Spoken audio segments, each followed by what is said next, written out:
Hey, people, it's your boy, Chef Rap. There's a new sheriff in town, Southern Edge Beverage Company. And let me tell you, you better taste the edge. Watch this. Taste the edge. Sweet tea vodka, salted caramel whiskey will rock you. The taste is smooth and refreshing. Gluten-free, no harsh burn for the blessing. Make it neat. Have it on ice. Buy both bottles. Have it twice. Mix with your favorite fruit juice. Nice. Mix a liqueur combo. Hype. We're black owned. Yeah. Finest in Atlanta telephone. College Park. Check this bone. Sweet tea, vodka, fix your fam. Southern Edge Beverages, Instagram. Salted caramel whiskey on the edge. New sheriff in town, baby. Taste the edge. Southern Edge can be found in the following locations in the metro Atlanta area. Total Wine and More in Alpharetta. Camp Creek World of Beverages. Prohibition Liquor. Firewater Package. Crest Wine and Spirits. And Bim's Package Store. It's time to taste the edge. Southern Edge, baby.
Our new advertising rate sheet available. The Two Live Stews have a current reach of 50,000 people. That's right. Okay? That's right. Here's the big thing about it. If we advertise your business, you got to remember, this is pretty much forever. It's in perpetuity because these videos are streamed and you can watch it over and over and people can watch what we did 6 months ago and they're still going to see your advertisement. Okay? It's constant. Constant. All right. So, internet-based or Atlanta-based businesses, I'm just going to shoot you real.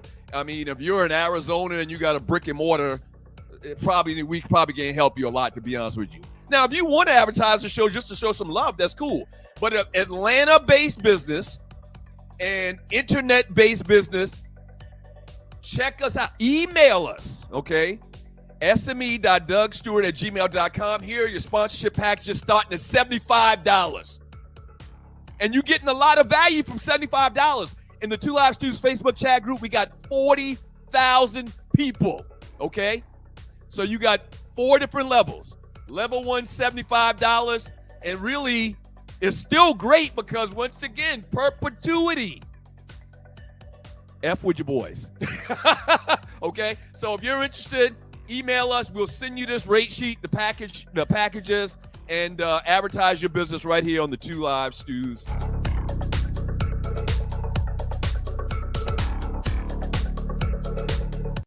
Imagine feeling invigorated and focused, not by artificial substances, but by natural pre-workout supplements. This isn't just a thought, but a reality many athletes and fitness enthusiasts are embracing. They hold the key to elevated performance without the commonly associated side effects of synthetic products. However, overlooking the potential of these supplements means missing out on that all-natural energy boost and focus. It means accepting unnecessary crashes post-workout. It's a pain point that no fitness enthusiast should grapple with, especially when there's a healthier alternative. At Lion Roar Herbs, we produce a vegan all-natural pre-workout that is proven to increase performance and boost every workout. Visit us at lionroarherbs.com to learn more and look for natural performance energy. That's NPE. We are sure you will feel the difference.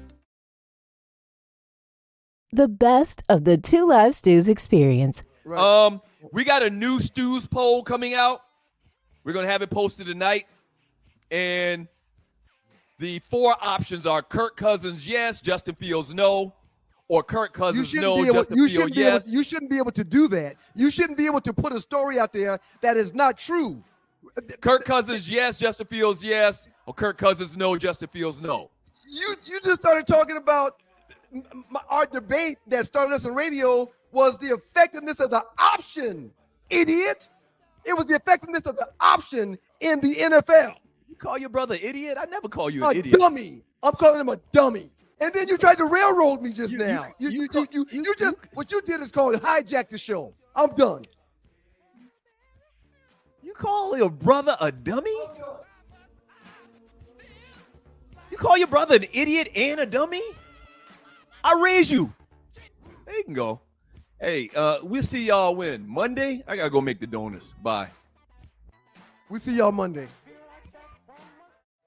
I know a lot of times it sounds like we're bragging, but we got to tell y'all because y'all will forget. I'm serious. Sometimes we got to tell y'all. We got to say it out loud because y'all will forget. And y'all will give credit to somebody else when that's not the case.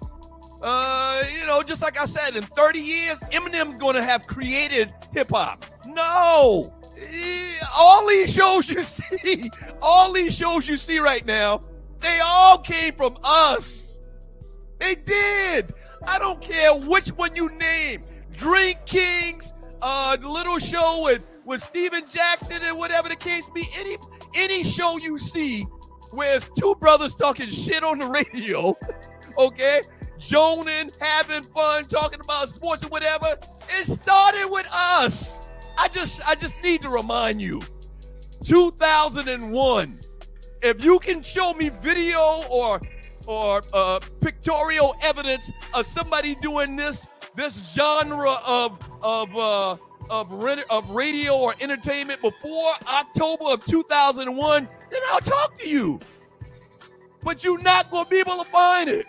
The best of the Two Live Stews experience. Hey, man, listen, the word on the street is real. SouthernEdgeBeverageCO.com. Everybody's talking about it, Doug. Yeah, salted flavored caramel whiskey, sweet tea flavored vodka. Everybody and their mama.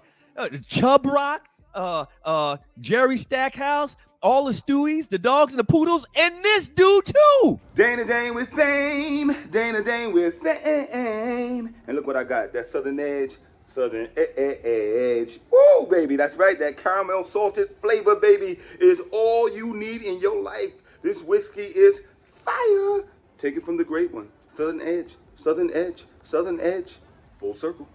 You heard the man, and you know who that is. The great Dana Dane with fame, showing love to the good folks from Southern Edge Beverage Company. Now, Doug, he mentioned the salted caramel. Don't forget about the sweet tea vodka. Don't forget about the passion bear tequila. And don't forget about the S.E. Limon tequila, too. Yeah. Nightmares of the night. That guy. Y'all don't know. If you under 50, you won't get that. But shouts out to the great Dana Dane with fame. Sir, everybody and their mama is talking about Southern Edge. I'm very proud, man. You can find more information about Southern Edge at www.southernedgebeverageco.com. But like Doug said, everybody's talking about it. I like to keep it on the edge so we max out. Yeah. Oh, okay.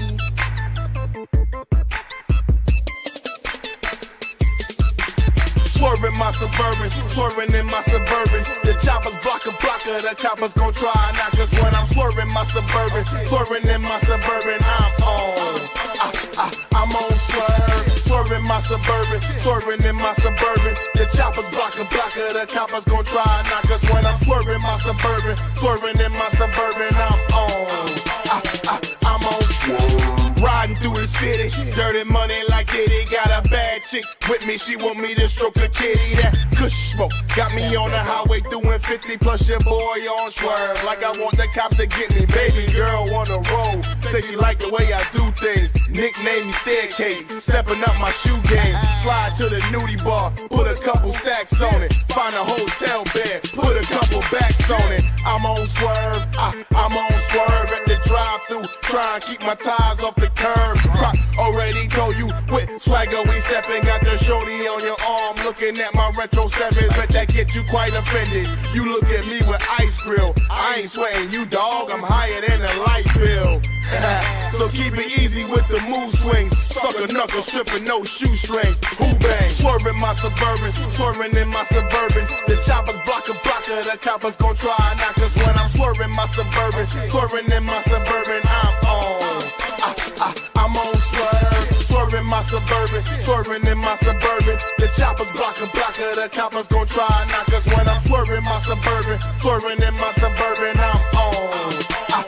I'm on swerve. In the club with my mans, got a drink in each hand. Mommy bustin' it open, all a boy can say is in. Plus she came with her girls, put them on with the homies. Get a little sweaty, grab a bite at the Shoney's. Swerving my Suburban, I got a few bottles. So rockin' cranberry and I'm stepping on the throttle.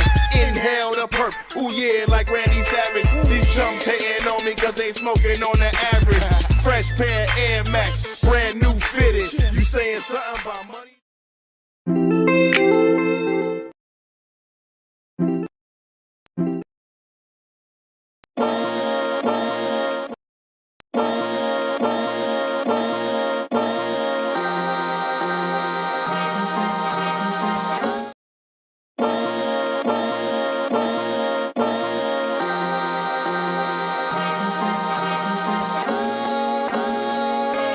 We have our...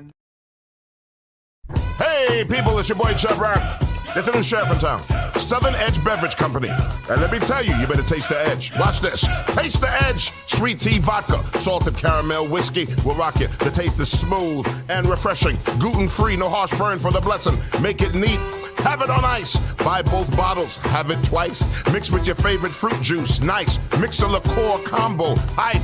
We're black owned. Yeah. Find us in Atlanta telephone. College Park. Check this bone. Sweet tea, vodka, fix your fam. Southern Edge Beverages, Instagram. Salted caramel whiskey on the edge. New sheriff in town, baby. Taste the edge. Southern Edge can be found in the following locations in the metro Atlanta area. Total Wine and More in Alpharetta. Camp Creek World of Beverages. Prohibition Liquor. Firewater Package. Crest Wine and Spirits. And Bim's Package Store. It's time to taste the edge. Southern Edge, baby.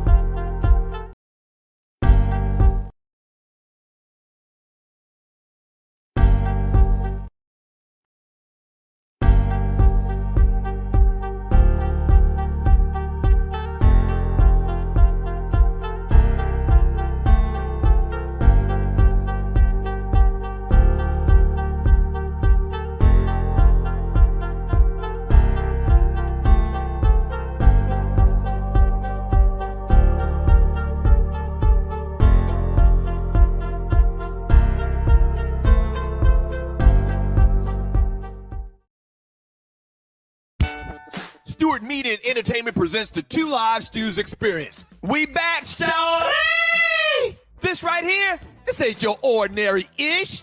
Two Live Stews Experience, Ryan Stewart, Doug Stewart, baby, we back. Woo-hoo-hoo-hoo-hoo. Yes, we are back. It's been a long time. We shouldn't have left you, but them folks sat us down forcefully. What up to the Qs? Do not let anyone confuse you. The Two Live Stews started this shit. The Two Live Stews experience, shouty. If you're not stewing, what the hell are you doing?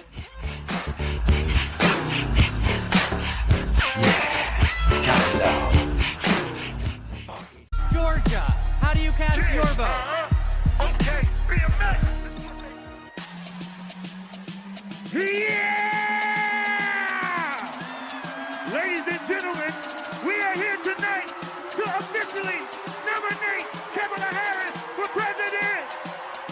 Five, get loud, another round of shots. DNC, turn out for what? Turn out for what? We're not going back. VP Harris, coming to wall. VP Harris, giving the wall. Hey.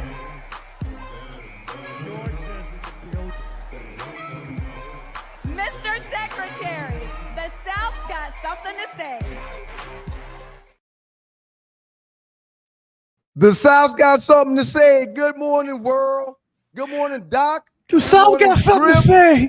Good morning, Doc Griff. Good morning, Detroit Matt. Honorable mention to my man Microwave. Good morning, Dougie. How are you doing this morning, sir? The South got something to say, man. I've got something to say, sir. The most famous words in Southern hip hop history. The South got something to say. Who's the original person to say those words? 3 Stacks.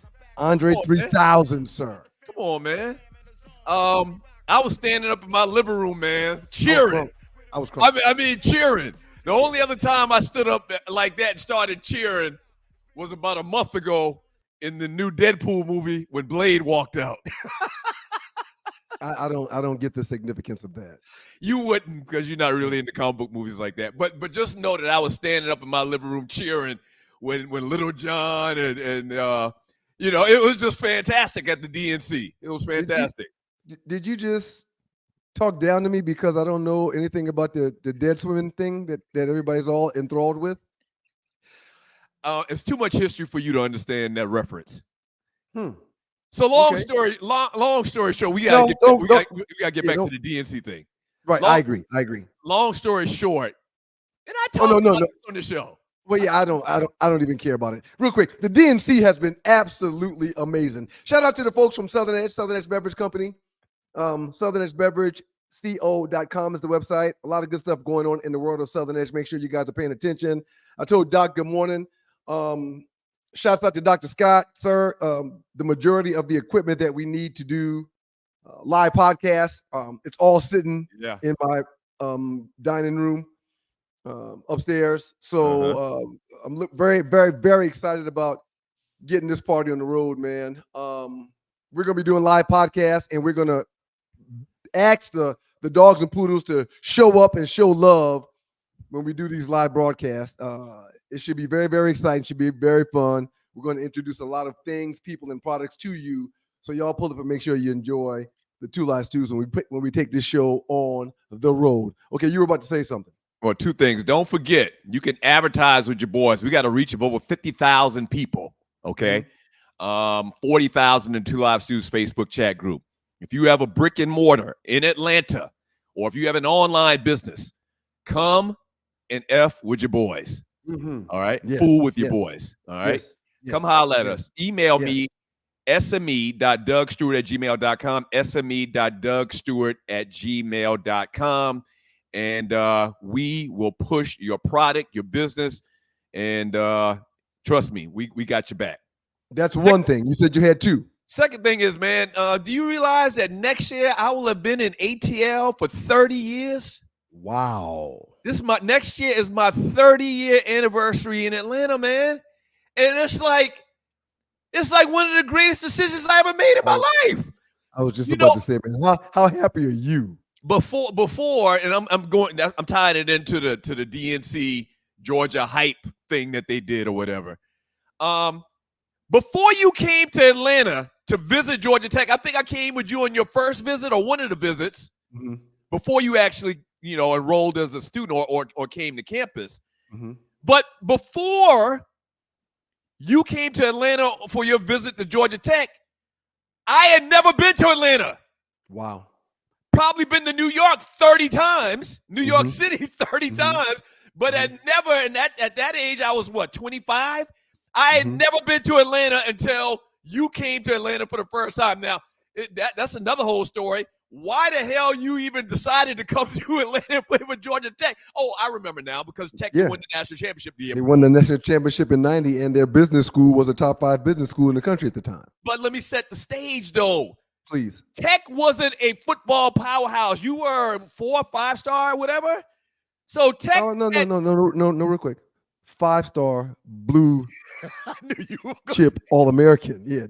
You're watching the Two Live Stews experience. Yeah, don't downplay the significance of the number, sir. My point to you is, and I'm trying to take us back to the time. At the time, Georgia Tech wasn't a football power. Right. Like, you're from South Carolina. You had never been to Atlanta. Had you been to Atlanta before you came here for a visit? I don't think so. No, we go to New York City every other month. Right. Once again. But the point is so a kid from South Carolina, 5-star, would have gone to Clemson, maybe Florida State at the time. I don't know, maybe Carolina, Clemson or Carolina, Florida State, something like that. Right. But Georgia Tech in Atlanta, we had never been to the city. It was arbitrary. You would even do that. But look, how they say it, look at God. Look at God. It wasn't arbitrary, man. My research had told me that schools that win national championships tend to be around that top 10 the following 2 or 3 years. Yeah, but so my thought process was they just won a title. The business school is dope. The city's dope. And I'm going to be on a top 10 team for the next 3 or 4 years. Oh, it made total sense to me. Yeah, but our family had no history in this city. But once again, it was an aberration that Tech won a national championship. It wasn't like they had this long history. Well, Bobby Dodd and all of that. Go ahead. Yeah, we got great history. Heisman, Bobby Dodd, we got great history. And I told you my research had said schools that won a title, which Georgia Tech did, tend to be around the top 10 for the next few years. It made total sense for me. Whatever the case may be, look at God. If you don't come here, I don't come here. I don't get introduced to Magic City. I don't get introduced to Freaknik and say I'm going to move here. Where were you prior to coming to, and it is the Two Live Stews, Dougster, Ryan Stewart. Welcome to the Two Live Stews experience. Good morning, everybody. We really appreciate y'all pulling up. Yeah. We're going to get into some substance here in a second. Where were you prior to coming to Atlanta? This is substance. I think people like to hear this type of stuff. I was in Pensacola. I was in Pensacola. Right. I was managing a Foot Action USA in Pensacola, Florida. And I love Florida. Did you get them to transfer you here to Atlanta? No, I actually that's when I first got into the financial services industry. Okay. And so I took a job with a mortgage company and just left Foot Action totally, out. I'm gonna wrap this up and put a bow on it real quick. When we came through, my mom and I think you were in the back of the car too. When we drove through on 20, we were driving 20 West, and we just got through Covington and Conyers and Covington, and we just passed Stone Mountain area, and we're still coming down 20 West, and I saw the skyline. Before we even got to the city, I looked at my mom and said, yep, this is how close to our crib, 4 hours. Looks like a mini New York skyline. I think this is the spot. I wanted a city in my life. I wasn't going to go to Columbia. I wanted something bigger than that. I wasn't going to go to Clemson. They were too close to the crib. I wanted a city in my life. And that first night, big play Willie Clay said, hey, man, I got some plans tonight. So what I'm going to do is I'm going to give you this money that they gave me to take you out. I'm going to send you with another group of recruits. Y'all enjoy yourself. I think y'all are going to Magic City. I said, Magic City? What is Magic City? He said, you don't know what Magic City is? He said, you'll be ready to sign your papers tomorrow morning. Yeah, because you underage. You're 16. And they showed us definitely breaking some type of NCAA rules, man. They give you money to go to Magic City at 15 years old. There was a line around the building, and we, with Marco Coleman and Calvin Tiggle, we walked straight to the front. And they were like, who y'all with? Y'all come on in. We had our own section in Magic City. 30 seconds at the beginning. Years old. At 17. 30 seconds at the beginning there. I'm like, this is it. They're going to shut Magic City down tomorrow when they hit the store, man. Statute of limitations. Real quick, man, let me tell you a quick story, man. It is the Two Live Stews, Doug Stewart, Ryan Stewart. Yesterday, man, there's been so much going on. There's been so much going on, man. There's a lot of stuff going on, a lot of moving parts, not just with work, but with family and everything. Life is good, but there's been a lot of stuff going on. I took myself to the golf course, and I said, I'm going to hit a small bucket of balls, and I'm going to play 9 holes.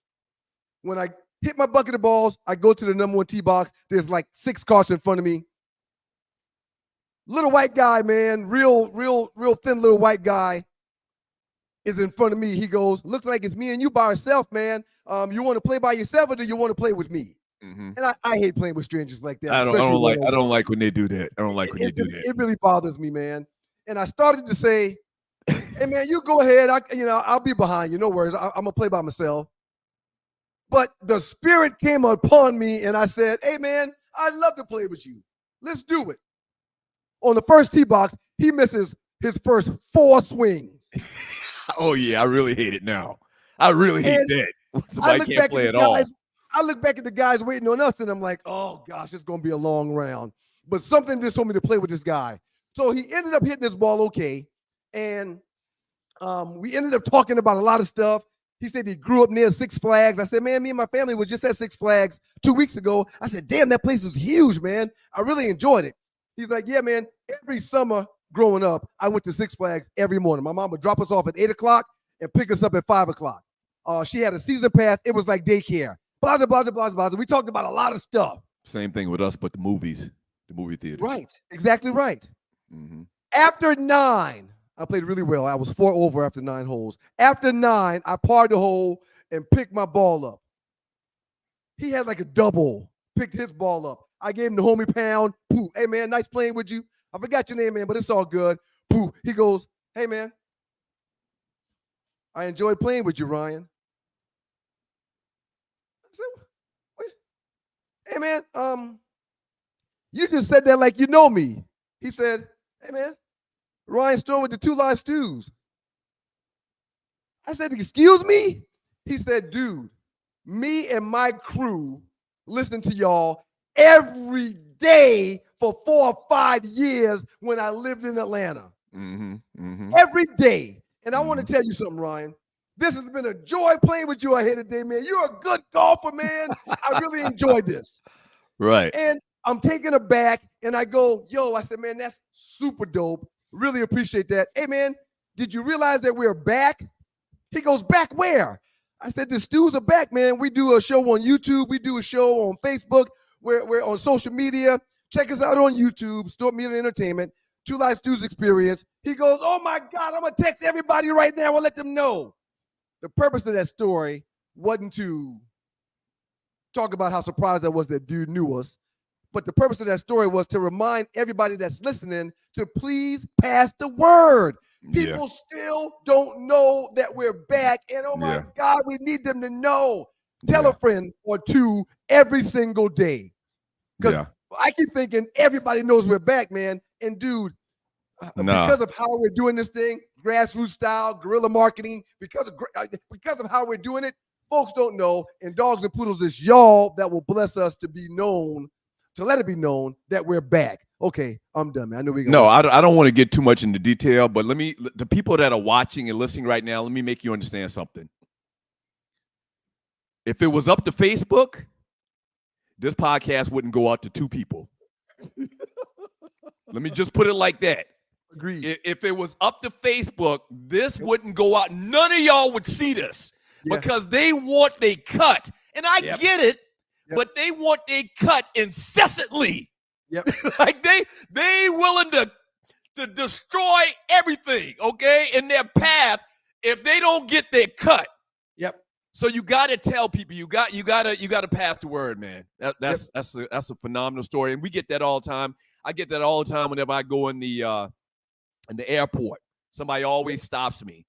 So yeah, shouts out to all the listeners, the Dogs, the Poodles. Pass the word. We really, really appreciate it. Arlie, everybody does a great job because it's kind of a team effort. Dude, what Tree does for the show is way more than what y'all see when she pops on for a couple seconds. It's phenomenal. what Nadi does. It's all like a team effort because I can't do it because I punch a clock still. Everybody's working. Everybody's working. Arlie just completed an up-to-date press kit for the show. Right. Matter of fact, if you know somebody that knows somebody that we can put this press kit in their hands that will open up doors in other areas or parts of this industry, we would appreciate it. Inbox me, sme.dougstewart@gmail.com. We got go ahead. And she's on IR right now because of putting the press kit together, man. Oh my gosh, this press kit is phenomenal. I watched her show yesterday, man. And she's wearing a brace, man, because we've heard her. We've heard her, man.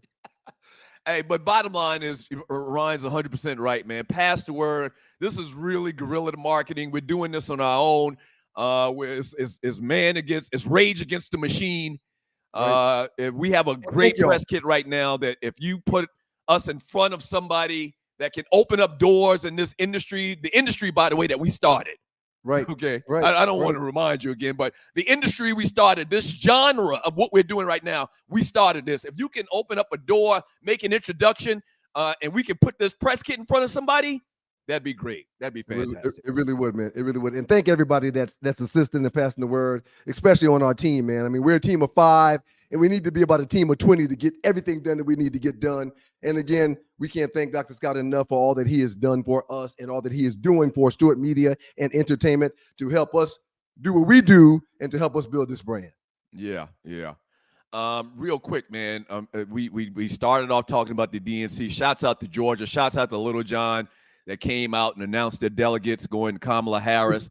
It's been amazing. Phenomenal it was. It's been amazing. What are your thoughts about Barack and Michelle? What are your thoughts about Oprah coming out there? I mean, a bunch of big names in the Democratic Party, man, have been showing out for the last couple of days. The Obamas were amazing, and what the DNC is doing is mind-blowing. Sir, they realize that for them to beat the machine, they're going to have a youth movement within the party. Mm-hmm. So everything that they're doing, all the bells and whistles and the DJs on stage and Little John and Common rapping at the DNC and everything that they're doing is to push forward a youth movement to help save the party. Mm-hmm. Okay, because if we leave it up to the old white folk and the Republicans, we can't fall where they're trying to get us to go, sir. We just can't do that. Mm-hmm. So they needed to inject some enthusiasm into the party. They needed to inject enthusiasm, and that's what this DNC is about. It's been amazing. I have really every night has been something that I hadn't seen Walls yet. I fell asleep, but I'm going to watch him later on today because I recorded it.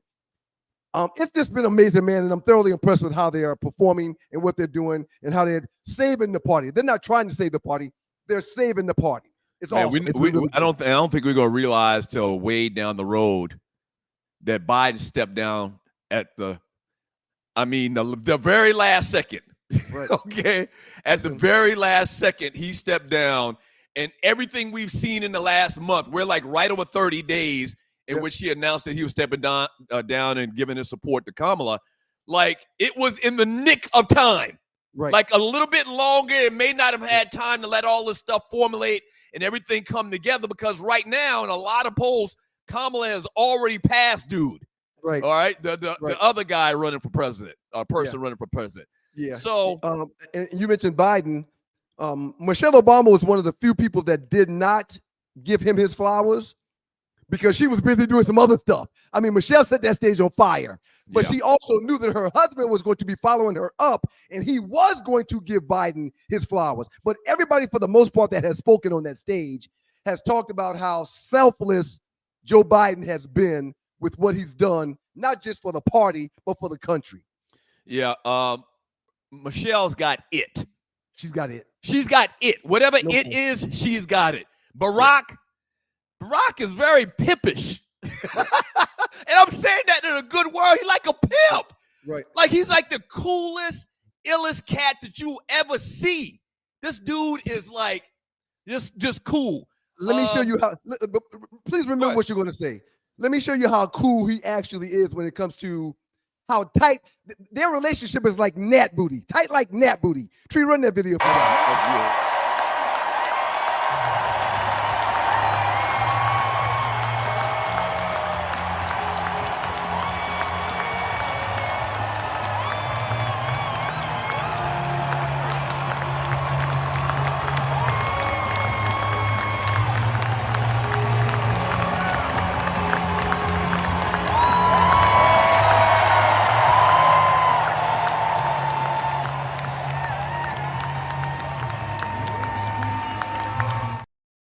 Look at how he looked. Look at how he looked back at her butt before she walked off. Hey, I was just why? And this is Tree. This is not my words. And I'm about to tell Tree good morning to bring her in. Why did this now like they didn't see each other in the car 10 minutes before they got on stage? If we had Zoom in on, he does a great impersonation. It looked like Barack says, "I'll tell you what, we're gonna wax that ass tonight." Yeah. That's what it sounded like. That's what it looked like he was saying. Oh yeah, oh yeah, Okay. oh yeah. Tree, I know you're playing the music. Should you come on the other side, Tree? Okay, we'll do it on the other side. Okay, man. All right. We got a lot to talk about, man. I mean, a lot. But the DNC has been absolutely amazing. Tonight should be even better because tonight is the night that VP Harris will take the stage and she will tell us her feelings and her thoughts about where this country is headed and what she plans to do for this country and how her and Governor Walz are going to change things for the better. I'm looking forward to it. Also, a couple of alarming people spoke: Oprah Winfrey and Bill Clinton. Mm-hmm. You really start to question your mortality when you start to see people like that age. I want to mention both of them real quickly when we get back from the break. He 80 years old, man. Yeah, but guess what? He's not as old as Donald Trump. Right, he's younger than Trump. That was their whole platform, was to talk about Biden being old. And Biden has lost several steps. Yeah, no question. But Trump is actually older than Bill Clinton, who looked real old last night. A lot of things going on in the world of sports, man. Tua has a lot to say.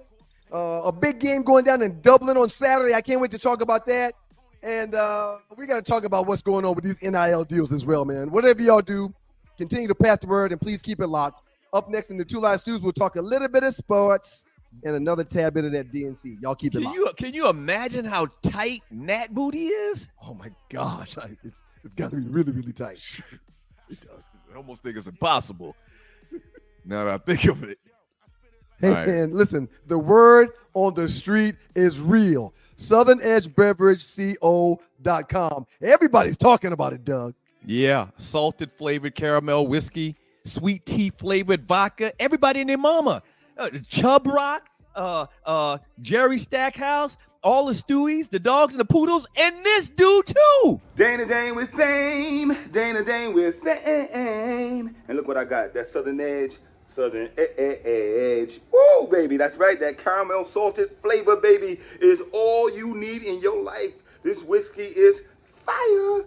Take it from the great one. Southern Edge. Southern Edge. Southern Edge. Full circle. You heard the man, and you know who that is. The great Dana Dane with fame, showing love to the good folks from Southern Edge Beverage Company. Now, Doug, he mentioned the salted caramel. Don't forget about the sweet tea vodka. Don't forget about the passion berry tequila. And don't forget about the S.E. Limon tequila, too. Yeah. Nightmares of the night. That guy. Y'all don't know. If you under 50, you won't get that. But shouts out to the great Dana Dane with fame. Sir, everybody and their mama is talking about Southern Edge. I'm very proud, man. You can find more information about Southern Edge at www.southernedgebeverageco.com. But like Doug said, everybody's talking about it. Like to keep it on the edge so we max up. Good morning, y'all. It's the boys of Two Live Stews. Doug Stewart, Ryan Stewart, and this is the Two Live Stews experience.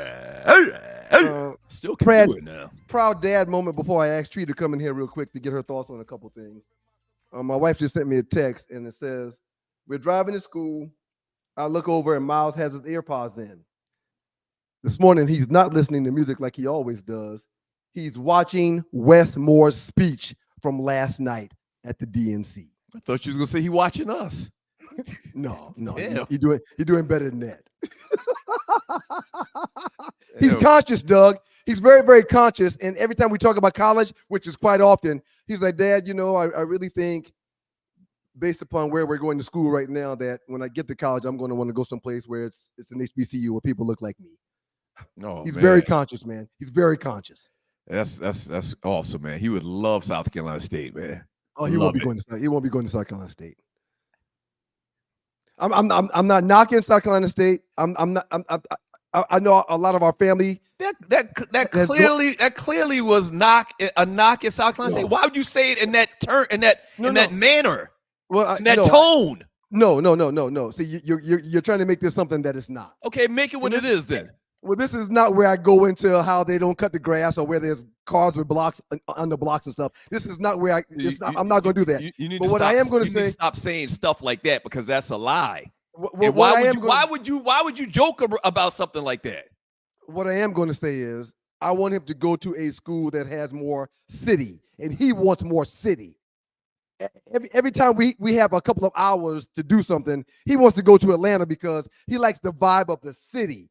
He wants to go back to New York. He wants to go to Charlotte. He loves a city feel, and Orangeburg is not going to provide that for him. So what you saying he going to Morris Brown? Well, no, I'm saying Orangeburg is not going to provide him the city that he wants. That's what I'm saying. So I'm not knocking the school at all. I mean, dude, I spent a lot of time in Orangeburg. I love the place. I love Xi. It's a great school. But again, my kid is going to want a little more than what Orangeburg is offering. That's all. Okay, man. All right. And you're watching the Two Loud Stews Experience. Doug Stewart, Ryan Stewart. Can I say good morning to Tree while you got this funky attitude? Good morning, Tree. Come on in here real quick. Come on in. Good morning, Tree. You still be going around throwing South Carolina State under the bus. Why would you do that? I didn't throw them under the bus. Like I'm talking about my child. Half of your family got their start in Orangeburg at South Carolina State University. Why would you joke around with something like that? Praise the Lord. I love SC State. Yeah. As a matter of fact, it's not your even daddy attended South Carolina State. It's SC State University, and I'm pissed off you hadn't said that. It's South Carolina State University. Don't tell me how to say the name. Why you keep saying South Carolina State? Then? I went there 4 years for school, and I've been to homecoming 30 years in a row. That's another problem. Tell me about South Carolina State and how to say the name. 5 years to graduate from state, and you were at Newberry for 2 years before that, so you were at school for. That's a lie too. You've told 2 lies in the last 2 minutes. Good morning, Tree. You have something to say. The show is falling apart. The show is falling apart. Come on, Tree. Please save us. Tree, your thoughts on the Obamas, your thoughts on the DNC, and good morning, Tree. Hi, good morning, Douglas. Are you okay? I love the faces. The faces, I live for them in editing. They're phenomenal.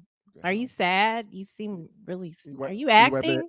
You're wiping the tanky off his face. That's some tanky in my eye. Have you ever heard that term before, Tree? No, not. The question from the depths of Doug Stewart in the Facebook group, I put, "How tight is Annette's booty?" I'm gonna start posting when you say crazy shit. William Jefferson Clinton. Let's go. I don't know what was happening. I felt it was a total snooze fest. My roommate from college is here, and I was like, "Are we old? I don't feel old." He was taking me out. But you know what? People it ain't the look. It was how he was his delivery. Right. It was so quiet. Like every time he raised his hand, it was doing like this. Every time he raised his hand. She said, "My grandfather's hand does that." Right.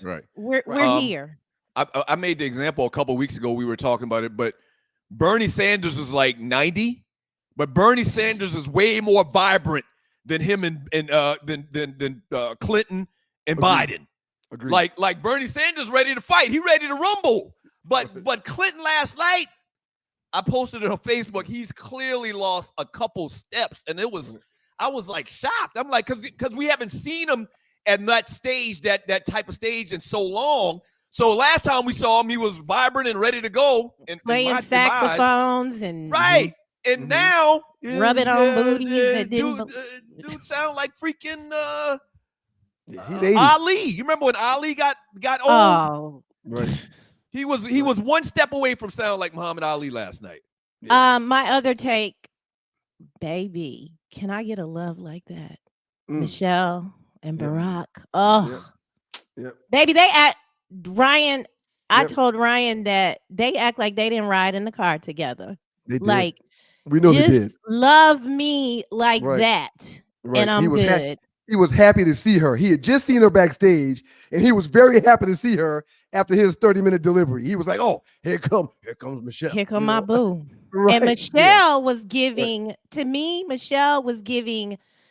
I'm not coming out here no more for y'all. Right. This it. Right. You This it. leave me and my mans.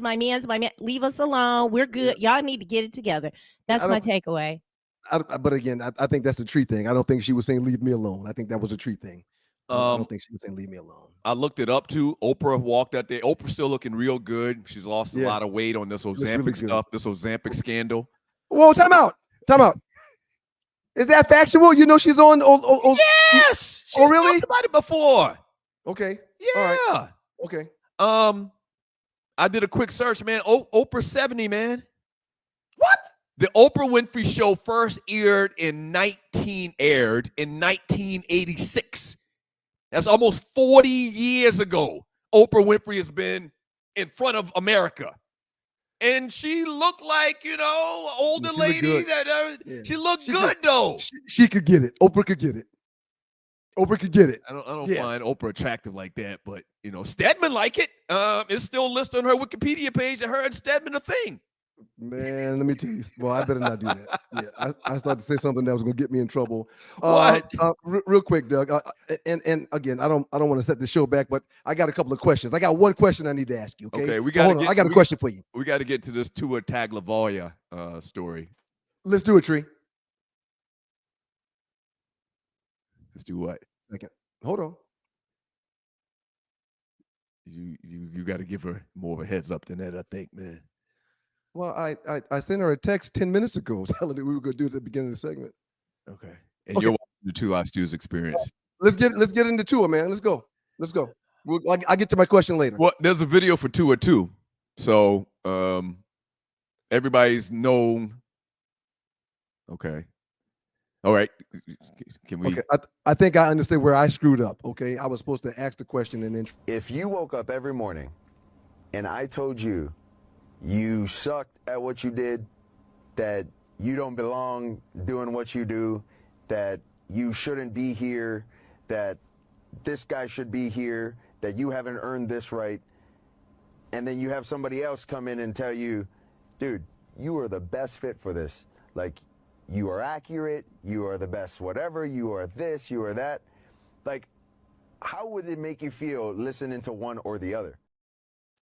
I know what you're going to say, sir. Go ahead, please. Is that the video you were talking about? Yes. No. Yes. That's the video I was talking about. Go ahead. Okay. Yes. I think I know what's going on now. Okay. No, what are your thoughts? You played in the league. I want to hear your thoughts. And then I got strong Shame thoughts. on Brian Flores. Shame on Brian Flores. Okay? In Detroit, Scott Mitchell was a basket case. Mm-hmm. But former quarterback for the Detroit Lions. Yeah. No one's going to go to Scott Mitchell and tell him he's a basket case because that's not going to help him be a better player. He's got a million things going on in his mind. He's got to do a million things. As he goes, so will the team. So if you're tearing down Tua, your quarterback, you're a very young quarterback. You're a very impressionable quarterback. If you're tearing him down, what kind of success are you expecting him to have? Okay. Defensive tackle, screwing up, let him have it. Receiver dropping balls, let him have it. Running back fumbling the ball over and over and over, let him have it. But if you get into the psyche of your quarterback and you're telling him that he ain't doo-doo, he gonna play like doo-doo, and that's what Tua did for the 2 years he was with Brian Flores. Wow. Totally different perspective of this whole story. And Tua is the quarterback for the Miami Dolphins. He's talking about Brian Flores, former coach for the Dolphins, who got fired because of a bunch of things, came back and alleged racism against the organization and his firing. He's literally suing the Miami Dolphins. When I heard that, the first thing I thought was Tua sound like a bitch. Like he does. And let me frame this for you. Like, have you ever in that situation where a coach is getting on a player to that depth that Tua is saying, Have you ever heard a player come on record, get behind a microphone, get in front of a TV, and say, in effect, the coach was picking on me? He sounded like a 5-year-old kid. Well, hold on. Let me say this last part too. But you asked me a question. But go ahead. I'm listening. Go ahead. Okay, well, bookmark that question. I want to remember this so I don't forget it. I got it. The reason why I've never seen, and you can tell me if you've ever remembered a player coming out and being that critical of a former coach, in effect saying the coach was picking on him. Can you give me another example of that happening? You probably can't. And if you do, hold on. If you do think back to players and saying something negative about a coach directly like Tua just said about Flores, what you would say about that person, that player, is that he's making excuses. So we're trained as athletes. I'm saying we, like I'm still playing football. I was this NFL player. In sports, you are always taught at a little age never to make an excuse. There's probably been situations like this, but no player's going to come on a camera and say the coach was picking on me. Right. That's what I take from the whole situation. Okay. Tua didn't come on camera and say, "Hey, my coach is picking on me." That's exactly what he said. Time out, sir. He was asked a freaking question by Dan Le Batard. Okay. He was answering a question. He didn't come on the platform like, "Hey, Dan, I got something I want to say about my former coach, Brian Flores." Le Batard asked him a question, and guess what? He told the truth. How about this? Maybe Tua sucked at that time too. No, but he doesn't suck. He last year he was the NFL's leading passer in the National Football League. He doesn't suck. Peyton Manning threw like 30 interceptions, and I'm exaggerating. Peyton Manning threw like 30 interceptions his first year. Okay? He got better. My point to you is, at that time when Flores was his coach, maybe he did suck. We weren't there. Well, I've never heard. Maybe he sucked because of the immense pressure of his head coach telling him he don't deserve to be there and I wanted somebody else. Okay. What coach does that? All right. What coach tells his starting quarterback that I don't want you and I wanted Justin Hebert? Well, maybe he sucked. Does that? Maybe he sucked. But Doug, real quick. Last year, he threw 4,264 yards, had a 70% completion percentage, and he led the NFL with 29 touchdowns and 14 interceptions. Maybe it's because he's gotten better from the trials and tribulations early in his career. Maybe it's because he's got a coach that respects him and uplifts him when he talks to him instead of tearing him down. That's possible too. Yeah, I mean, again, no one spends more time in the facility than the quarterback. Right. There's several times where I drove by the Dome and there were two cars there, the offensive coordinator and the starting quarterback. Right. Nobody else. They live at the stadium, man. Mm-hmm. And if Brian Flores was putting that kind of pressure on that young, impressionable kid at the time, shame on him. Right. And notice, Brian Flores has since spoken, and he's been like, hey, he didn't say, oh, he lied, I didn't do that. He said, I've become a better person and coach since then. Yeah, because there's no reason to defend himself. Like, if he tries to defend himself, he's going to end up looking bad. So, yeah, that's exactly what you come out and say in a public statement. Well, no, you tell the truth. So here's what I'd like to hear. I didn't put no words in Brian Flores' mouth saying, I'm a better person. Right. Which means he was not a good person when that stuff was happening. His words, Doug, not mine. Here's what I like to hear. I like to hear somebody else that was on that team that doesn't have any allegiances to either one of them come out and tell what happened or give their side of the story or what they perceived. Unfortunately, I don't care what you would like. The two people that were involved in the situation, their stories corroborate each other. Okay. So what you want to happen or what you want to hear is something that is not factual, because those two players, one player, one coach, they told their truth. Let me ask you this. They told, and that's the only thing I didn't hear from Tua. I'm telling my truth. Let me ask you one question. What Tua did, is it not the prime example of making an excuse? What he said about Flores? No. It wasn't? No. Listen, man, you know what I would appreciate? I would appreciate people telling the truth more often. Yeah. That's what I would appreciate. And that's the textbook definition of an excuse. Everything he said in that interview is the textbook definition of an excuse, what we were taught as 7-year-olds never to do, what we were taught pledging the QSI never to do. Everything that he said is a classic example of telling or making an excuse. Excuses are tools of the incompetent, used to build monuments of nothingness, and those who use them seldom amount to doo-doo. He was asked a question and he told the truth. That's not an excuse. Okay. He told us, when he was asked a question from Dan Le Batard, he told us the answer to Dan Le Batard's question. Yeah. And the answer was he picked on me. Yeah, well, no, he made me feel bad. Yeah. He didn't make me feel good about myself. Yeah, that's what he said. Yeah. He used excuses. And I can't remember anybody in that tone or manner talk about how they were picked on by a coach. Yeah. That's what coaches do, is they pick on you.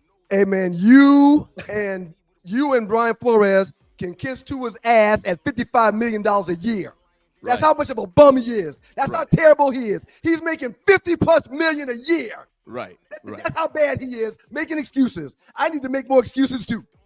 All right, so when we get back, if it's going to bring me $50 million a year, I can't excuse myself enough. Right. When we get back from the break, Arlie World with some entertainment.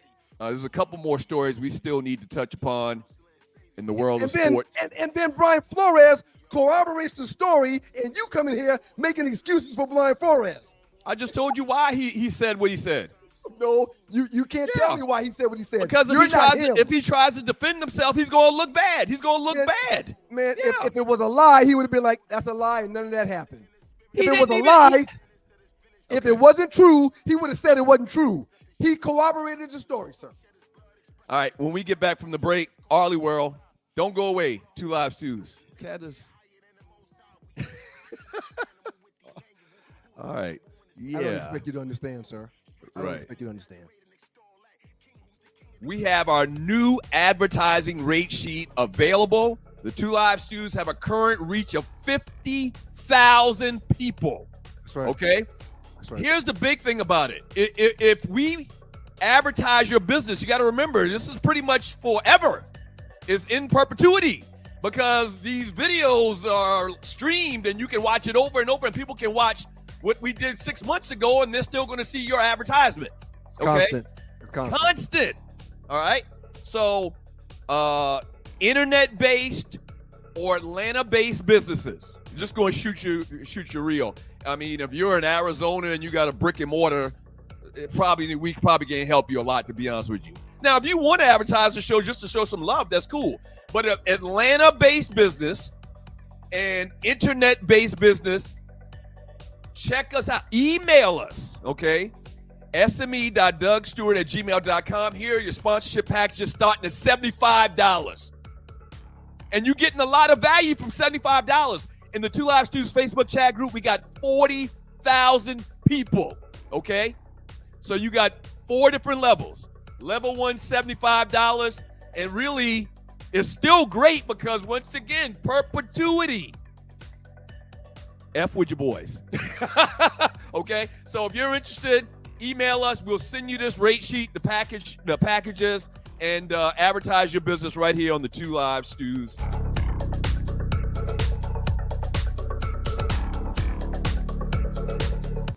Imagine feeling invigorated and focused, not by artificial substances, but by natural pre-workout supplements.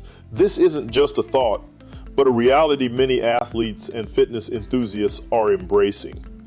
They hold the key to elevated performance without the commonly associated side effects of synthetic products. However, overlooking the potential of these supplements means missing out on that all-natural energy boost and focus. It means accepting unnecessary crashes post-workout. It's a pain point that no fitness enthusiast should grapple with, especially when there's a healthier alternative. At Lion Roar Herbs, we produce a vegan all-natural pre-workout that is proven to increase performance and boost every workout. Visit us at lionroarherbs.com to learn more and look for natural performance energy. That's NPE. We are sure you will feel the difference. It just dawned on me that Baybeee Stew is why I take Lion Roar Herbs. So shouts out to your Baybeee Stew, a.k.a. Hezekiah. Appreciate you, brother. Shouts out to the good folks from Southern Edge Beverage Company. Check them out on the web at southernedgebeverageco.com. Good morning, Arlie. Good morning, guys. How are you? I like your red hat. And your glasses. Do your glasses got They got two sides. They got two sides? And look at the tips. They have like little gold on the tip. Isn't that the cutest? My god auntie gave these to me. Arlie, I have two sides, everybody, today. How bad you feel about Doug? How bad you feel about Arlie's hand? Yeah, how bad you feel about that? What happened to your hand? I was too much. What'd you say, Doug? I couldn't. No, I was gonna say, did you stick it in the wrong hole or something? But that's really a joke. Yeah. Wow. Oh my gosh. That's what really, happened. Doug? We're going off the air now. I said that to Kenny Robinson 5 times the other night. You remember that? Our homeboy, our cousin, he's got one of them. He's in a sling just like that. I was like, damn, man. I said that like 5 times because I had a lot of beers, I think. And it had just, yeah. And you've been hanging around. That sounds like some Dr. ASS would say. So you just hanging. Was he there at the end of No, he wasn't. He wasn't. Thank God he wasn't. Yeah, y'all would have just. Hey, yeah. Arlie, thank you. I want to say it publicly. Thank you for the wonderful job you've done on that press kit. I mean, it looks great. It looks professional. It looks like you got a career in that. No. And PowerPoints and stuff like that. Huh? Well, what's wrong? I'm over here struggling, child. She said no. That is not. Man, that PowerPoints and Excel spreadsheets. That's a talent. I'm still not good with Excel, man. Me neither. You know? I'm good as hell with a PowerPoint now. I can throw together a good PowerPoint for your ass, but Excel. But bottom line is just phenomenal. Thank you so much. I think that's going to help us get to where we're trying to go. Yes. Onward and upward. Arlie, get into your report so we can do yes. this. Good morning to the Stewies. It's your girl, Arlie Michelle, with the 2 Live Stews and the Arlie Wood Report. And you know how we start this thing off. It's birthdays. Happy birthday to I started ya. too high. Wait, Ryan, we got to go.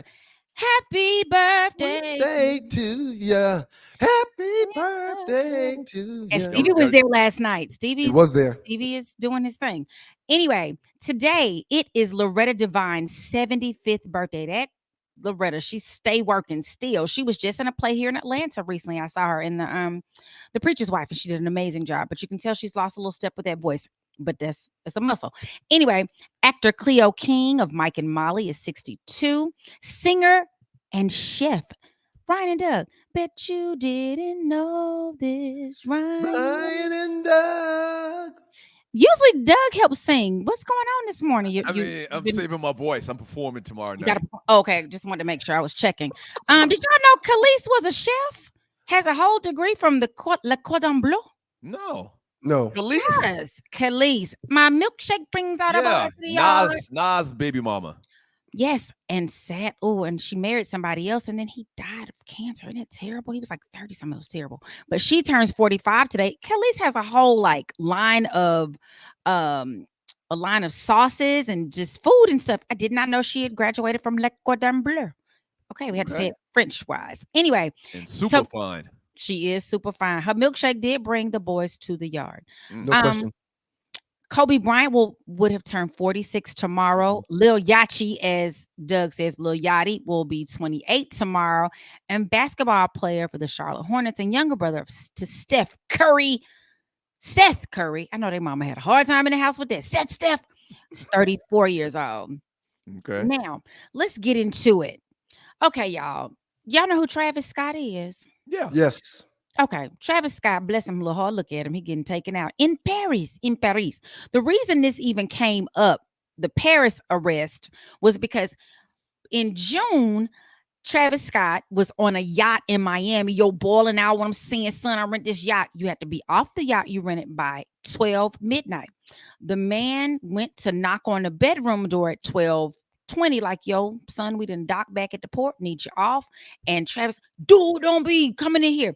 Turned into a whole fiasco. He gets arrested. He comes back because he said he left a very expensive bag on there. Then he gets arrested later in Paris for fighting his own bodyguard. So that's what happened in Paris. Then he gets into it with the police in Miami because they want him to get off the yacht. Come on, sir. And he's all shaking hands and doing kissing babies, trying to, I guess he didn't want to say who he was, but he was trying to say who he was. And so my question for you all, Are celebrities getting out of hand? Um, Fight your own bodyguard. That's kind of. Well, I mean, if he feels like somebody's going to, take him for ransom or extort him, something like that, he needs bodyguards, I guess. No, I'm not. No, I'm saying he got in a fight with his bodyguard. Right. She's saying, is he wilding out? Is he just doing too much right now? Like first, he has the 2 kids with the billionaire Kardashian, right? Stormy and Air. First, the little baby name was Wolf, so we're not going to talk about that. But now his name is Air. I don't know when they changed it. Then he gets in a fight in Paris. Y'all not supposed to be fighting at the Olympics. That's terrible. Yeah. So he fights at the Olympics, gets arrested, has to spend the night in jail in Paris. He gets into it in Miami just a few months earlier, gets arrested, has to spend the night in jail. He claims he wasn't trespassing, but he left and came back to the scene. They have like all this whole long video of how he just was being all extra. And I think sometimes when you get a little money and you have a little celebrity, you just go too far. That's what I was about to say. Mess around and get his ass beat. That's what I was about to say. I think he's feeling himself. And I don't know if he's a drug user, but these are actions of someone that's not in their right mind. Sounds like a drug user to me. Right. Well, I mean, I'm not going to say that. We don't know that. Allegedly. Right. Alleged. They said he got taken in for public intoxication. So the alcohol, he might be like Kanye said that Hennessy jump on his back and make him a different person. That's exactly right. That's exactly right. I mean, people will make that argument. That's what happened to Tupac. Tupac started feeling himself and thinking he was a gang member, even though he was a, international star. He was making movies and, selling out arenas, but he was hanging out with Bloods and Crips. Like, why would you do that? Well, I will say this in LA, allegedly, from what I understand from the people, and I have good sources, that you got to be friends with either a Crip or a Blood to make it out there in the music industry. Or it has happened. People will try to kidnap you, take you. It's a mess. You got to at least be friends. I wouldn't live out there then. No, you can't. That's why my brother came right on back, because it's turned into a whole. He was like, "Oh, I can't do it." Every time I go to LA, and I haven't been in a while, I make sure that there's no blue and red clothes in my bag, because I just don't want no misunderstanding. You don't want any trouble. I'm a Delta. What I'm supposed to do? Right. Take that hat off. Take that hat off. I could be an AKA for never. Okay, moving on. So next up, we have our boy LT. This is the day of arrest. So y'all know back in 2010, I believe it was, he was arrested for prostitution, picking up a prostitute who was underage. He said the girl told him she was 19, but she was really 16. So he has to, for the rest of his life, register as a sex offender. He didn't do jail time, but he got like 5 years of probation. Well, the other day in Florida, they arrested him for not registering as a sex offender when he moved. He's trying to say he didn't know he had to do that, but he got arrested for it a few years back for not letting him know that he had moved. So LT is 65 now, one of the greatest to ever play the game at the linebacker position. Everybody knew LT, but he can't stay out of trouble. And he used an excuse he's going through a very nasty divorce and he couldn't stay in the house with the woman, so he went to the hotel. He'd been living in the hotel. He still has to register as a sex offender at the hotel. So what y'all think gonna happen to LT? Why would LT be strolling for hoes, man? To quote the great Shaggy, why would he be strolling for hoes? He going through a divorce and probably can't get nothing at home. No. This was 2010. It was 2010 when he did the strolling for hoes. He wasn't going through a divorce then. You don't think Lawrence Taylor could walk into the average bar who's inhabited by 50, 60-year-old black women having a cocktail and get like 5 of them out of there? Well, you're gonna pay for it regardless. But you ain't got to pay for it as like an actual pay for it. No. Real quick. Hey, man, there's no explanation for LT to be strolling for hoes with his. Well, let me just say something real quick. Get you a nice fit to take her out, take her to a nice dinner, buy her a few drinks, go to a club and dance, or just drop $200 and say, let's get this done. You're going to pay for it regardless. So he's saving time, energy, and money more than likely getting the chick off the street. And there's nothing that I do. I mean, I don't get down like that. I don't get down like that. I'm just saying. I think he's probably saving time and money by just going to find someone that practices their profession to take care of his needs at the time. Well, the 16-year-old was taking care of his niece at the time back then, and that is the problem. That's not good. That's not good. That's not good. But he said he didn't know. But these girls be lying. I'm gonna say they lie and tell you they old. I used to lie about my age, so I know we do it. Then I start going the other way, and I lie the other way. When you young, when you 12, you be lying up. Oh, I'm 16, I'm 18. Right. Now I'm like, I'm 16, I'm 18. Yeah, So Lawrence, I just find that hard to believe, man. I do too, Doug. I don't understand why he would have to do that. I don't. But now he has to register as a sex offender, and I'm sure that's like embarrassing. That's bad. So every time he moves, he has to register, but he can't get the wife out the house, so he doesn't. So we gotta move. It's a whole mess. Bless his little heart. So he's down there in Florida with a whole mess. So y'all take a note for your boy LT. We're gonna see what happens. They're trying to, drop charges. They're hoping that the prosecutors recognize that it's the wife sicking them on him, but he still has to register as a sex offender everywhere he goes. So, yep. It's your girl Arlie Michelle with the 2 Live Stews and the Arlie Will Report. Check us out on me and Nadi with the No Show on Wednesdays at 5 p.m. because we got into it yesterday. Y'all need to see that. There's a mess. Outstanding job, Arlie. Thank you very much. Y'all have a good weekend, everybody. Thank you, Arlie. Thank you, Arlie.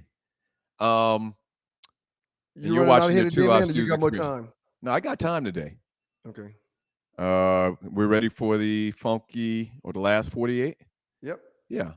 So the last 48 for new people watching the show, and you're watching the 2 Live Stews Experience. The last 48 are the top memes in the 2 Live Stews Facebook chat group. I mentioned earlier, we got 40,000, right at 40,000 people in there.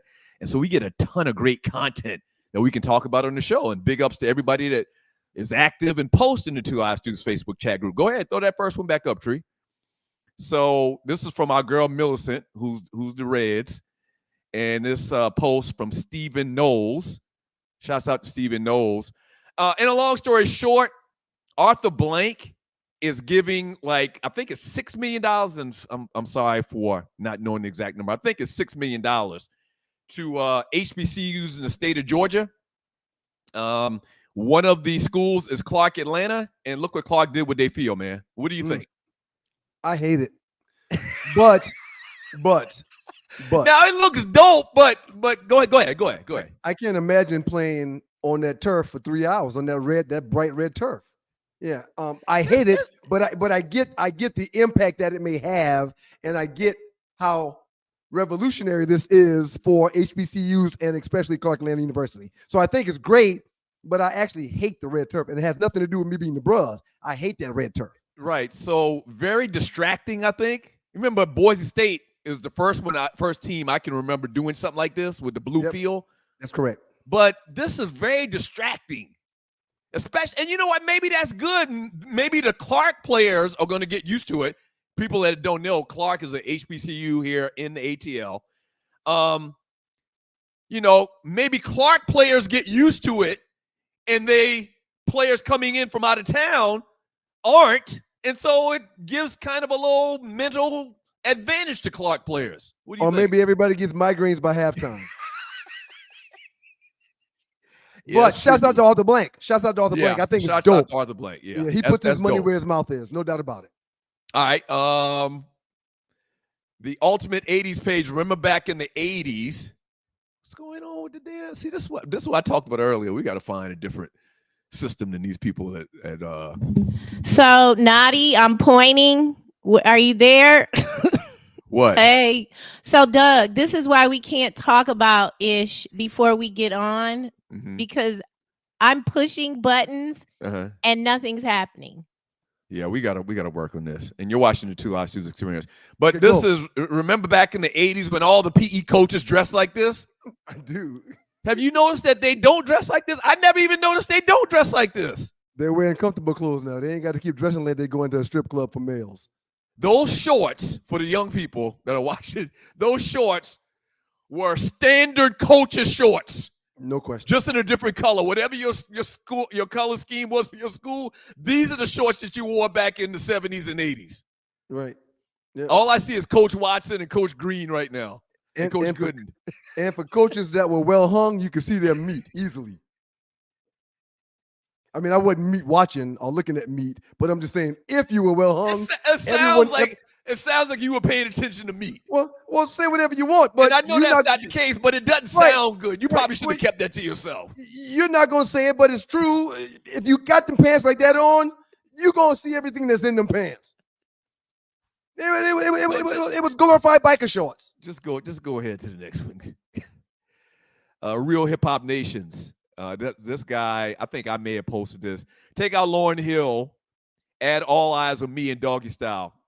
Billboard's best hip hop albums of all time. Illmatic #1, The Chronic #2, Miseducation #3, Aquemini #4, Life After Death #5. What are your thoughts? Those are 5 outstanding freaking albums. Okay, are they missing one? Is there a different order? Go back to it, Tree, please. Snoop's Doggy Style could probably fit in there somewhere. Snoop Doggy Style from cover to cover, from #1 all the way to 13 or 14, I believe, was a phenomenal album along the lines of The Chronic. So you maybe could put Snoop in there, but those are 5 outstanding albums. These are so outstanding. Miseducation was actually voted the greatest album of all time, despite genre. Right. But I would take Miseducation out because I would say it's 75% singing, not even her rhyming, maybe 80%, 90%. But that's how dope it was. She was going back and forth on y'all's ass. I'm gonna sing, I'm gonna rap, I'm gonna sing, I'm gonna rap. Yeah, it was dope. Okay, so youngins need to go back and download Miseducation and Lauryn Hill. And also, I think you have to add in the Paid in Full album, man. Eric B. and Rakim.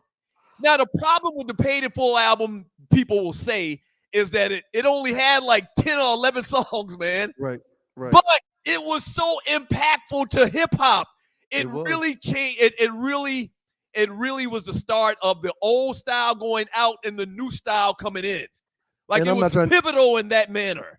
I'm not trying to argue with you, man, but Jay-Z's probably got an album or 2 that could be on there also. Blueprint, maybe. Blueprint, yeah. Yep. There's a couple Black of them. Album. But again, that list is phenomenal. Let me see it one more time, Tree. I'm sorry, Tree. Illmatic, dope. The Chronic, and you made a good point about Snoop Dogg. Doggy Style was just like next level. Miseducation, Aquemini. Yeah. Aquemini, yeah. Life After Death. You definitely got to have. Again. Oh no. All 5 of these you like Life After Death before Ready to Die? I'm thinking it's Ready to Die, the first album. Well, I'm a big fan. I mean, I still play those albums to this day. So you can put any one of them on and I'll take it. I still think Biggs is my favorite rapper. So with only 2 albums. Life After Death was the first album with his Baybeee on the front. Right. Yeah. With the afro. Right. Juicy. I don't know about that. I just noticed that just now that they're not talking about Life After Death. NBA legendary debate room, 300 mil. Would you rather $54 million and 7 rings, as in Robert Horry to the left, or $300 million in James Harden and 0 rings? Give me the $300 million and I'll get 10 rings made the way that I want them to be made. Okay, I'm glad you said that because you've been very, very liberal in your thoughts. And a lot of times in the past, you've talked about winning as compared to making money. Your stance has been in the past, you can only make so much money. You can only spend so much money. I want to win. I want rings. You've had that stance in the past. And I still feel that way. But you're talking about the difference of, I mean, what can you do with those rings? What can you do with them? You sound like me now, though. No, but there's a big difference in 54 and 300, and it's just rings.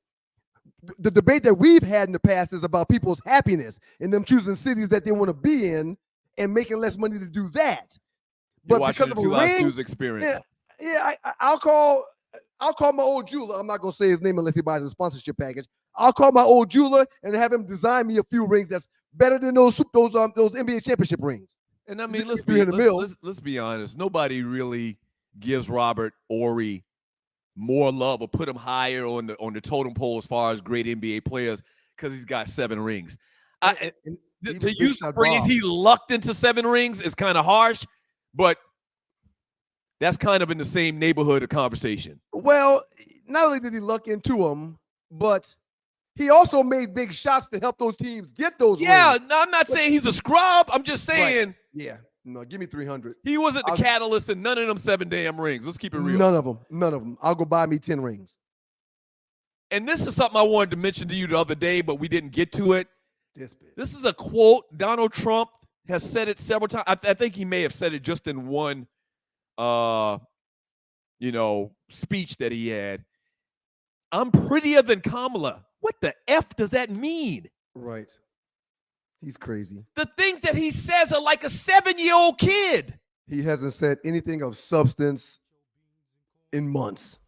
In months. He hadn't said anything of substance in years. Since he came on the scene in 2016, he literally, his mind works like a 7-year-old. That's a great point that President Obama made, talking about, if he's talking about I more than you, that's a problem. And if you listen to him when he speaks, it's I. Yeah. He's about himself, man. Sir, he's about to disappear. Do you realize that 9 people died around January 6th? Yes. A couple more people died at the assassination attempt about a month ago. Hey, man. Like, people have died behind his foolishness. Died. One of the policemen that was at the Capitol spoke last night at the DNC, and he was choked up. He couldn't even speak because he wanted to cry. He wanted to cry, man, because of his life was on the line, and he lost co-workers behind this dude. You know what? When time passes, we forget so quick. That montage they did of January 6th last night reminded me of how crazy this is, how crazy it is, and what that guy did on January 6th, amping those people up. They broke into the Capitol. People died, and he's running for president. He's got 34 felons. Why is he even being allowed to run for president? A felon can't vote, but a felon can be the president. Okay, that's neither here nor there. 1,500 people have been charged for crimes dealing with January 6th. Okay, and it's too much to think about, man. Yeah, it's too much to think about. It's a lot. All right, Nadi coming back with the Funky Four. Don't go away too hard, students. Get my pressure down. Hey, man, listen, the word on the street is real. SouthernEdgeBeverageCO.com. Everybody's talking about it, Doug. Yeah, salted flavored caramel whiskey, sweet tea flavored vodka. Everybody and their mama.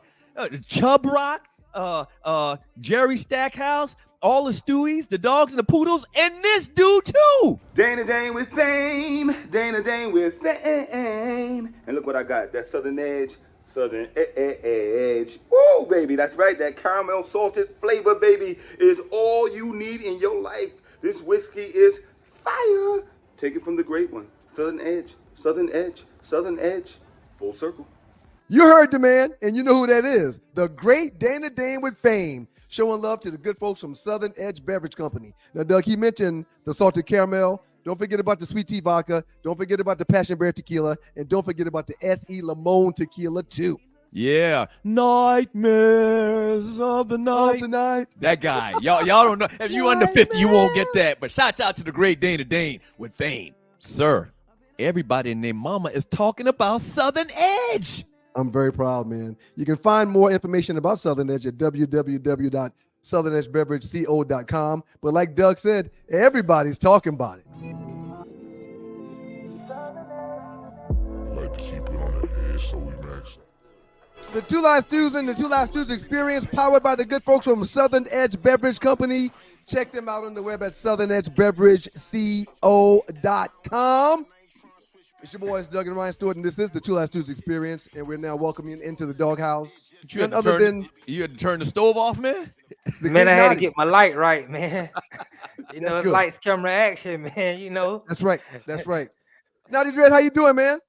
Oh, man, you already know, same suit, just reheated. Just reheated. That's what's up. I heard, I hadn't seen it yet. I'll watch it later in the day, but I heard things got a little contentious on the no-show yesterday on Stewart Media and Entertainment. I think it was a good discussion. Arlie, she can get crazy sometimes, but she brought it to me yesterday. Okay. So I appreciate that. I can't wait to see it either. Right, you should check it out. It was pretty good. let's get into that funky part, Natty. What you got today, man? Well, first we're gonna get into, we talked about coaches earlier who, and Flores who owned up to his beating of Tua. Well, in the WNBA, Becky Hammond ain't owning up. She's disputing this lawsuit that she has with Derica Hamby that was filed Monday in the U.S. District Court for the District of Nevada, saying that she didn't abuse her, saying she didn't do anything wrong to her. Now, Derica says she lost. Look, she didn't get everything that was promised to her in her contract. She was supposed to get housing. She said that she got put out the housing. She was supposed to get tuition for her daughter. They stopped paying for the tuition for her daughter. She lost a lot of her reputation. So she filed this lawsuit. Becky Hammond saying none of this happened. Please tell them what this story is behind, Nadi. This story is behind Derica got pregnant after she signed a contract with the Aces. Probably a few weeks after she signed the contract, she let everybody know she was pregnant. Now, messages have got out that Becky Hammond thought she was being irresponsible. She wasn't all about the team. And how could you get pregnant again? So it's crazy. That's an occupational hazard for your ass right there. Right. You slip up and get pregnant, you can't play basketball. Damn. Right. Get pregnant. Yeah. Now Becky says she didn't hear anything from the Players Association, from the WNBA. Derica didn't file anything, but for some reason the WNBA suspended you for 2 games and y'all lost draft picks. So it's something funny around this, and Derica Hamby is trying to get some compensation from some of the losses that, to her reputation and some of the funds that was in her contract that she didn't get. She gonna get paid. She gonna get paid. Right. She just, Derica's having a pretty good season with the Sparks. She's averaging 18-10, 3.5 steals in the block. She had 13 and 11 against the Aces just a few nights ago. I mean, they lost the game, but she put up a double-double. What year was this suit dealing with? How long ago? This is a current situation. This is a current situation. This is wait a minute. I'm sorry, I missed that. So she's pregnant recently, now, playing basketball still? No. She's had the baby, and now she's gotten back out on the court. I'm talking about the situation is being handled right now, though. Yeah, I was asking when was she pregnant? When did this whole issue happen? This was like a year ago. Okay. This was something recent. This is nothing that's old. Okay. Story number 2, Nadi.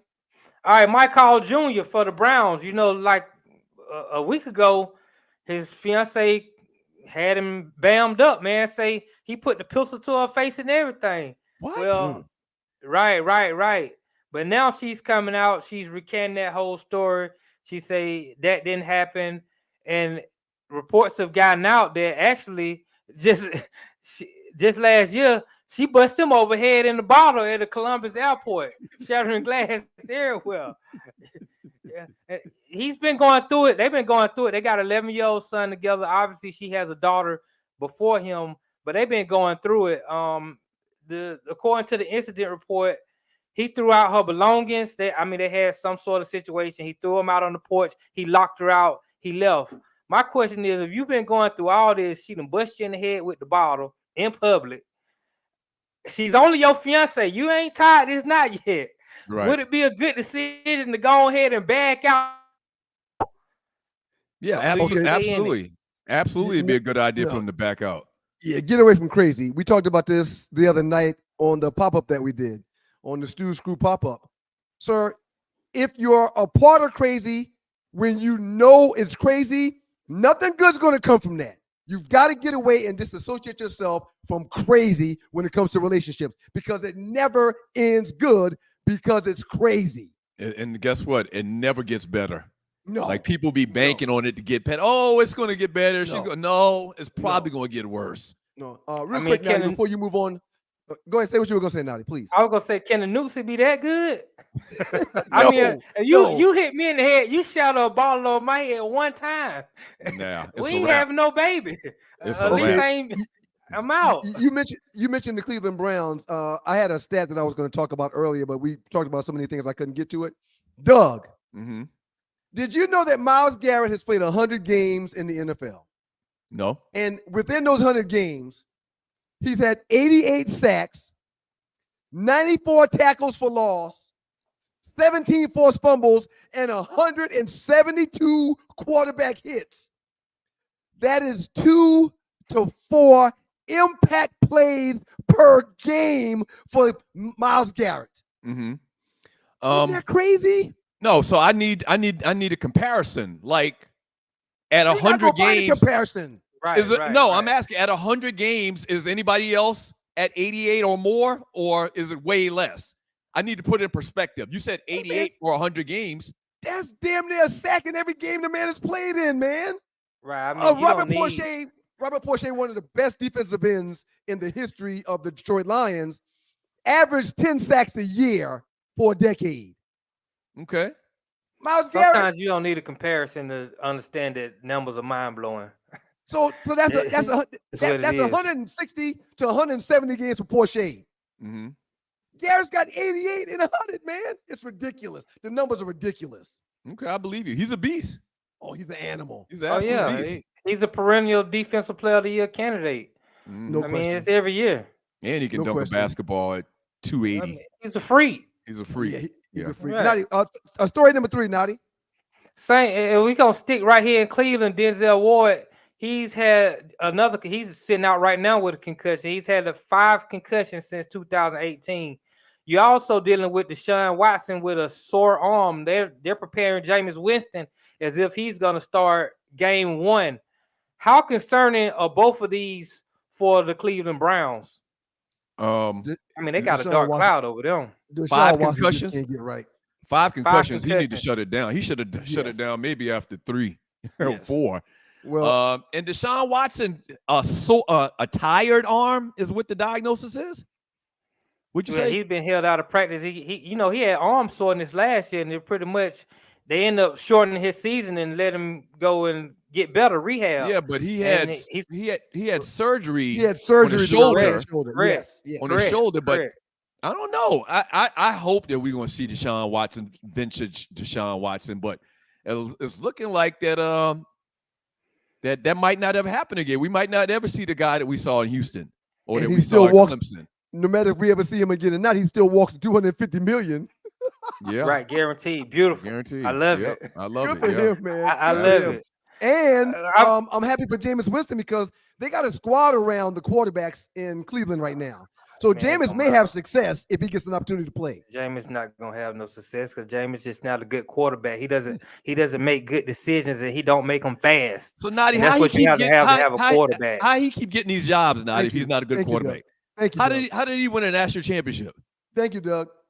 He won a national championship because he was at Florida State with a buttload of talent. They were the most talented team. say? They got some pieces around him in Cleveland. But he was in Tampa Bay with a talented team, and as soon as he left, Tom Brady came in and won a Super Bowl.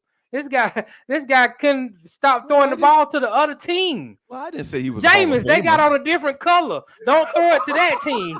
I'm not saying he's a Hall of Famer, but no, this is like his 5th team, man. Dude's right, he gets exactly. He gets a it's job. his 5th team, and this is for a quarterback who was the first pick in the draft. He's no different than Sam Darnold.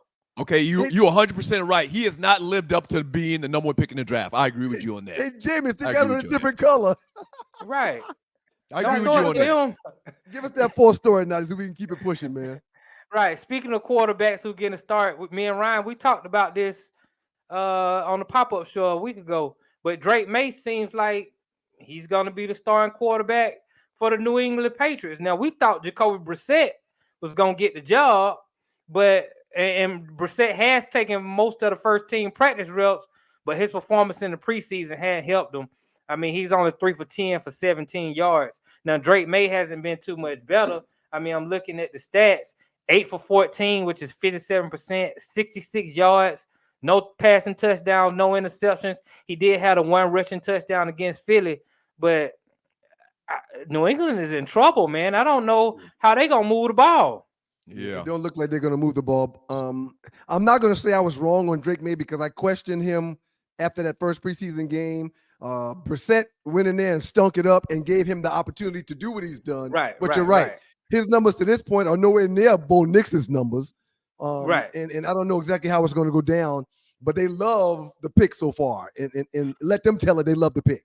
Well, the point was, I think Joe Milton had played really well, but as I was saying on the pop up, when you draft a guy number 3, you're gonna give him the first opportunity to Absolutely, fail. yeah. Now, if he stinks up the joint in the first 4 or 5 games, maybe they do go to Joe and see what he got. But they're gonna give May every opportunity to fail because the general manager's job is on the line.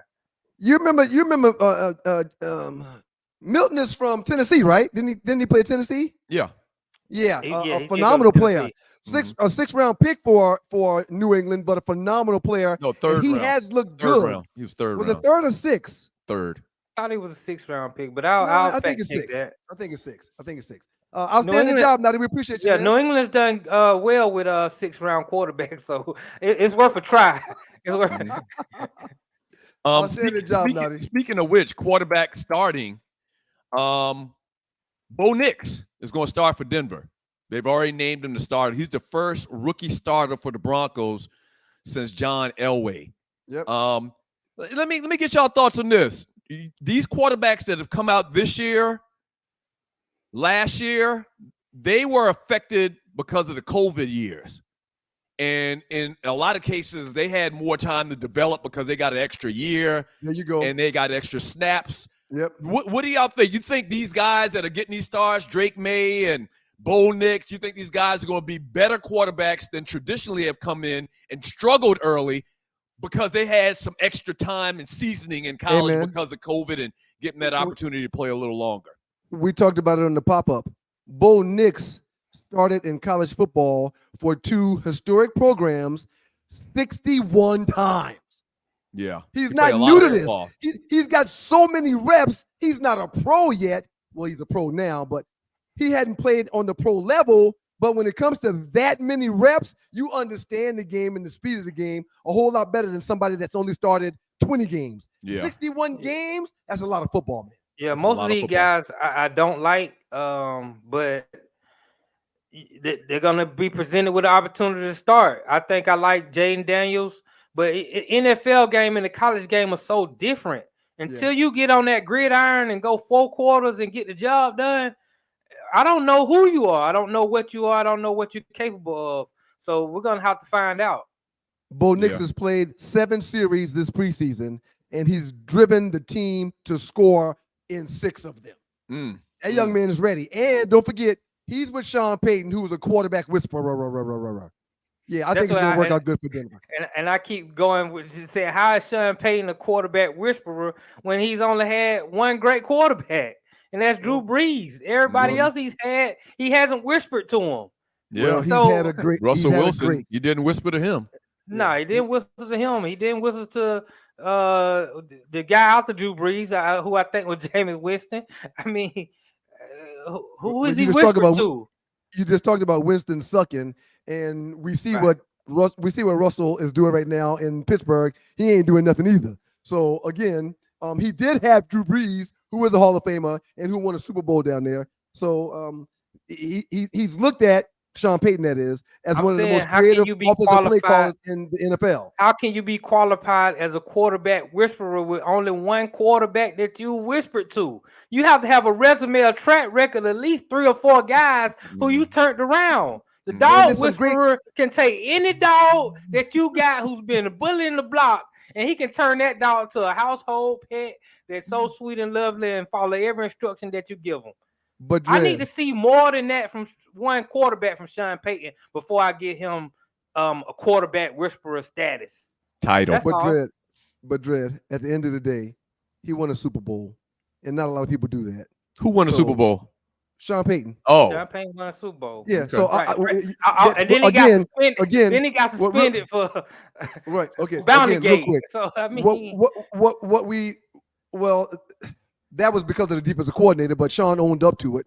And again, we can't belittle and or deny what the importance of a Super Bowl trophy is. No, but Nadi's just saying that he don't have a resume to be called or given that title, the quarterback whisperer. Like he's done it to 20 different quarterbacks. Right. You know? Right. Mike Holmgren, quarterback whisperer. Right. Bill Walsh, Andy Reid. Reid, Andy Reid, Mike Walsh. Yeah. Okay. Right. I'm not gonna argue with you. I'm not gonna argue with you. And Nadi, appreciate it, man. All right, man. Appreciate y'all, man. Y'all enjoy the show, man. It's been great. All right, so go ahead and pub you and Arlie's show. What's it called, you know, and what me days? and Arlie got the no show on Wednesdays. We got a little heated yesterday. You know, she gave me all I can handle. It was pretty good though. I faced a lot of backlash, but I'm used to it. Hey, I want to remind people too, while I'm thinking about it, I want to remind people, thanks, Nadi, we appreciate it, man. I want to remind people, the show is simulcast live, broadcasted live. You can go and hear all the old episodes on YouTube as well. Mm-hmm. 2 Live Stews, YouTube.com, 2 Live Stews, YouTube.com. This is kind of tied into what I was saying earlier about Facebook.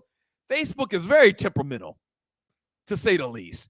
YouTube, everything that we're doing right now in the way we're presenting it to you, you can find it on YouTube. 2 Live Stews, YouTube.com, and you can see the library of all of the shows that we've done. We even got some Doug Stewart show where I did it by myself for a couple of years.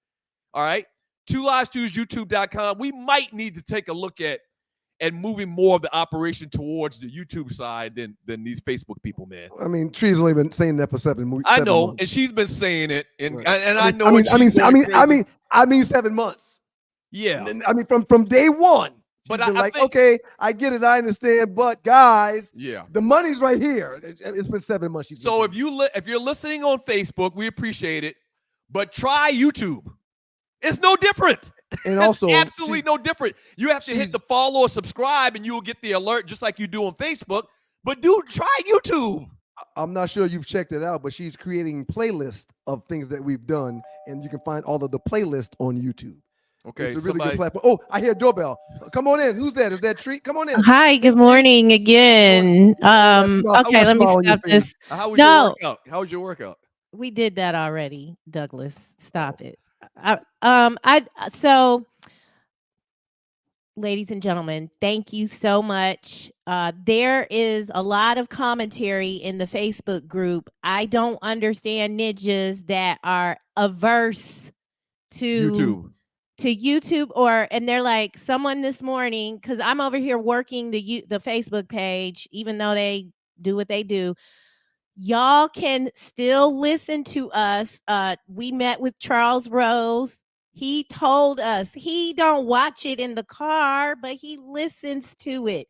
You can still do that with YouTube. Mm-hmm. We appreciate you doing that because that then generates the algorithm and monetization. And the more monetization, the more stews you will be able to enjoy. So yes, YouTube. It's okay. It's okay if it's not a podcast. You know what else is cool too? And I did this the other day. If you've got a smart TV, which 90% of us do, you can watch it on TV just like a real TV show. I went to a party and asked them to put this on, and I left. Yes. And I was coming back. They're like, it looks like we're on CBS or NBC. I mean, a real show on your TV in real size and format. I mean, it's just it's phenomenal. I just and again, real quick, shouts out to Tree that's been saying that for 7 months. I just looked at your subtitle on the screen. Mm-hmm. It says shouts out to Cowboys in Kitfield, USA. I meant to do this on Monday. Not only am I going to give a shouts out to Cowboys, and that's Mr. Larry Spot back in Kitfield. I'm going to give a shouts out to Mr. Larry because Mr. Larry is very important to me. He's a real cool dude. I'll get into those stories later on. But his son, Charlemagne the God, this past weekend in Moncks Corner, had his 9th back-to-school get-together where he gives out mass book bags for every child that comes through. If you go through there, you'll get a book bag with school supplies in it. He gives out haircuts that is free. They're not free because someone pays for them. I'm guessing Charlemagne pays the barber to come and do that. Mm-hmm. And he had multiple food trucks out there with free food. I'm guessing Charlemagne's paid for the food. Mm-hmm. So shouts out to Charlemagne and what he does in Moncks Corner for the 9th consecutive year. Moco. It is huge. Where we local. It is huge for people to be able to come and get a hot meal, come and get book bags and stuff for school supplies, and to get a goddamn haircut. It's huge for those kids down there. Get them started off on the right foot. just start him off in the right foot, man. Yeah. I mean, he's got sponsors helping and stuff like that. But shouts out to him, man. I didn't get a chance to go by there, but a buddy sent some pictures like, yo, it's amazing what's going on. Yeah. When I went by to see Mr. Larry, you and I stopped by Mr. Larry's to holler at him. We missed him, but I texted him like, hey, man, came by to see you. He's like, man, come out of school tomorrow. I'll be in the back cooking. So it's a whole family affair taking care of Moco down there. Shouts out to you, Charlamagne, and the people that made that thing happen. What would you jump back one more second to Ryan Tree? What would you call Kid Field? And this is where this is where Mr. McKelvey, Larry McKelvey's spot is. He owns a bar / restaurant / juke joint in this area of town. I called it area just now, called Kid Field. Okay. In Moco, where we loco. But what would you call Kid Field? First place I had sex in the car. Well, it wasn't actually in the car. It was actually in the back of my truck. I had an 86 Ford Ranger. You used to drive it. I just souped it up when I got it. And I used to keep blankets in the back. I would lay a blanket out, put some pillows back there, and me and my friends would get back there and sip on whatever we were sipping on at the time, and we would rabbit dance. The back of Kid Field. Only a country boy would have a story like this. This is the truest sense True of story. Country. True story. Yeah, I don't care if it's 20 degrees. I don't care if it's 110 degrees. We was back there rabbit dancing with the best of them in that truck. In the midnight stars. In the midnight stars under the trees at the back of the road in Kid Field. What would you call Kid Field? Like, what would you the title of Kid Field? What would you call it? Lover's Paradise? Town. I'm serious. Town. I'm going somewhere with this. You know where I'm going with this too. Town, city, area, community. What would you call Kid Field? Okay, I see now. I would call Kid Field their own town. Kid Field's not a town. This is what I was saying about Oakley the other day. They don't have no elections. They don't have no mayor. We don't have a fire. You did say Oakley got a fire department. Yep. Okay. So, man, you're petty, and you need to be better than this. You want to be right so bad that you did a callback for something we talked about 2 months ago? No, I'm not being petty. It just came to my mind. We had the same discussion, and I wanted to make the example to you to prove a point. What would you call it? Not being petty. What would you call it? A community. I stand corrected, man. You don't have to. I just no. You validated and made your point. I agree. I don't want to be right this time. Forget I agree. Okay, thank you, man. No, I agree. A community, because Oakley is a community, and I said that to somebody the other day. How I had such a great time at our community's Hall of Fame banquet. Yeah. So let's go back. I retract everything I said about that debate. You're exactly right. That's a little Field, and Oakley and Mitten Lane and Wall Street and Macbeth and Haynesville and their communities. You're right. Communities. Okay. You're right. Hey, Tree, go ahead with the next slide for the last 48. If you're new to the show, if you're just joining us, these are memes, the top memes from the Two Live Stews Facebook chat group over the last 48 hours. I really don't understand the hype around In-N-Out. One's got to go. Out of these burgers, which one got to go for you? It should be easy. I've never had an In-N-Out burger. I've never had In-N-Out either. I think that's a West Coast thing. Well, they got In-N-Outs in Detroit also. They do? Yeah. I'm frequently in Detroit. I've never seen an In-N-Out. No. It's California. LA, California. They're in California. This is big in Cali, but I've never had an In-N-Out burger. Let me tell you something, man. That Big Mac is the greatest hamburger ever invented in the face of this earth. I miss a Big Mac every once in a while. I haven't eaten beef now in like 4 years. Boy, every time I stop, that Big Mac is the bomb. that Big Mac was amazing, and the Whopper's amazing too. But it's that special sauce. It's that special sauce.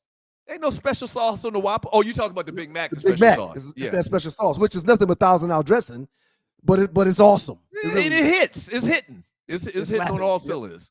No question. All right, next one, Tree. You're watching the Two Live Stews Experience. Who's the best rapper on this list? Sir, I reviewed this for several minutes. I can't make a choice. Pimp C was now. Pimp C is definitely not in the. He's not in the conversation with these other three. I don't think. Even though Pimp C can flow, I love Pimp C. Rest in peace. Yeah. But he's not at the level, I think, of the other three.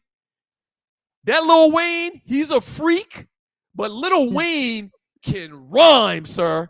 He got rhymes for days. For days. And he had a run of about 3 or 4 years where Lil Wayne was on everybody's single. I got to go Jay-Z, sir. I got to go Jay-Z. You would say out of these three, it's between DMX, Jay-Z, and Lil Wayne. You agree with me, right? Pimp C is not okay. I agree. Man, DMX is. I love Darkman X too, man. This is a tough one. This is one that I probably wouldn't want to participate in, and it's very rare. I don't have a strong opinion.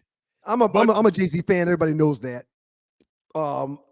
What he's done with music, having like 15 straight summers where he had a #1 hit. I mean, and what he's done in business, what he's done for the culture, I think is huge. Okay, all right. That's a tough one right there because I'm gonna tell you, DMX was that dude. Jay-Z is that dude, billionaire, and Lil Wayne. I think we kind of disregard him a little bit because of how freakish his presence is. You got tattoos all over 90% of your damn face. It's hard to respect you. That's just my opinion. That's that New Orleans, baby. I don't think that's New Orleans. Orleans, I just think that's him and his clique. Next slide. Daryl Hoosh Doucette, quarterback of the USA national flag football team, called it disrespectful that NFL players would assume that they could get the spots. I'm adding on here. I'm just telling the story here from knowing the story. He thinks that NFL players shouldn't automatically think they should get the spots on this 3-on-3 football, flag football stuff just because they're NFL players. I said 3-on-3. It's not 3-on-3. That's basketball. What are your thoughts? He need to shut the hell up. That's what he need to do. Hey, man, and I don't think that we meddled. Nadi, can we get a thumbs up, thumbs down? I don't think that the USA football flag team even meddled. First of all, man, why is that not even thumb down? Why is that an Olympic sport?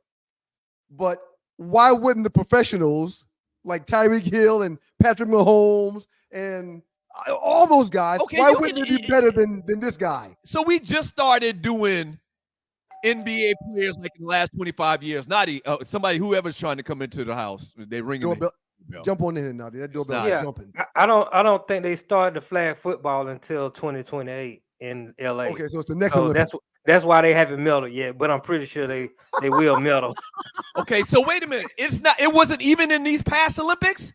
No, they're gonna have it in 2028. And he's already saying, I hope y'all NFL players don't try to do what NBA players do and come and take our spot. Like, no, this is our game. We grow the game. We should be the ones that go out here and represent the country for flag football. So that's what he's saying. So the USA didn't say here, Nadi, real quick. The USA basketball team, the 3-on-3 basketball, did they medal this year? I don't think so. I don't think so. They didn't. I don't think they didn't medal. We need to put some pros in that spot too. Damn it. Ice Cube said we need to put some players from the Big Three because agreed. I would think the Big Three would have represented the 3-on-3 basketball, but that wasn't the case. So that's what they need to do. And I apologize for that. They got to pay. And I apologize. I'm intermingling the 3-on-3 they did play this year, which we didn't medal, with this football thing that I thought we played in and didn't medal as well. So you're saying the football doesn't start till 2028. Why would we not put our best football players in the damn flag football? Flag football and NFL football are two different games, sir. I understand, but it's football, right? Right. It's flag football. It's football. But it's football. Yeah, they use the oblong ball. Flag football. The rules middle. are different in flag football. You gotta do some research on flag football. It's not NFL football. It's different. Anything that has something to do with football, I want professionals doing it. Right, that's what I'm saying, Nadi. And I hear what you're saying. What NFL owner during the time of the Olympics when training camp is going on is going to allow his players to go out there and play some football? They're not tackling. The NBA owners did. They let their players play. The risk for injury is much higher. Yeah, that's a different story. Why is the risk story. for injury higher? They're not tackling this flag. Well, but We you're still seen out the there guy get performing. hurt playing beach Ankles, football. knees. Yeah, man. Yeah. What's the difference Ankles, between knees, that backs. and the NBA owners letting their players play in the Olympics? Well, That's the off season. We're arguing something that we don't need to argue, but I'll say this. I want a pro doing it.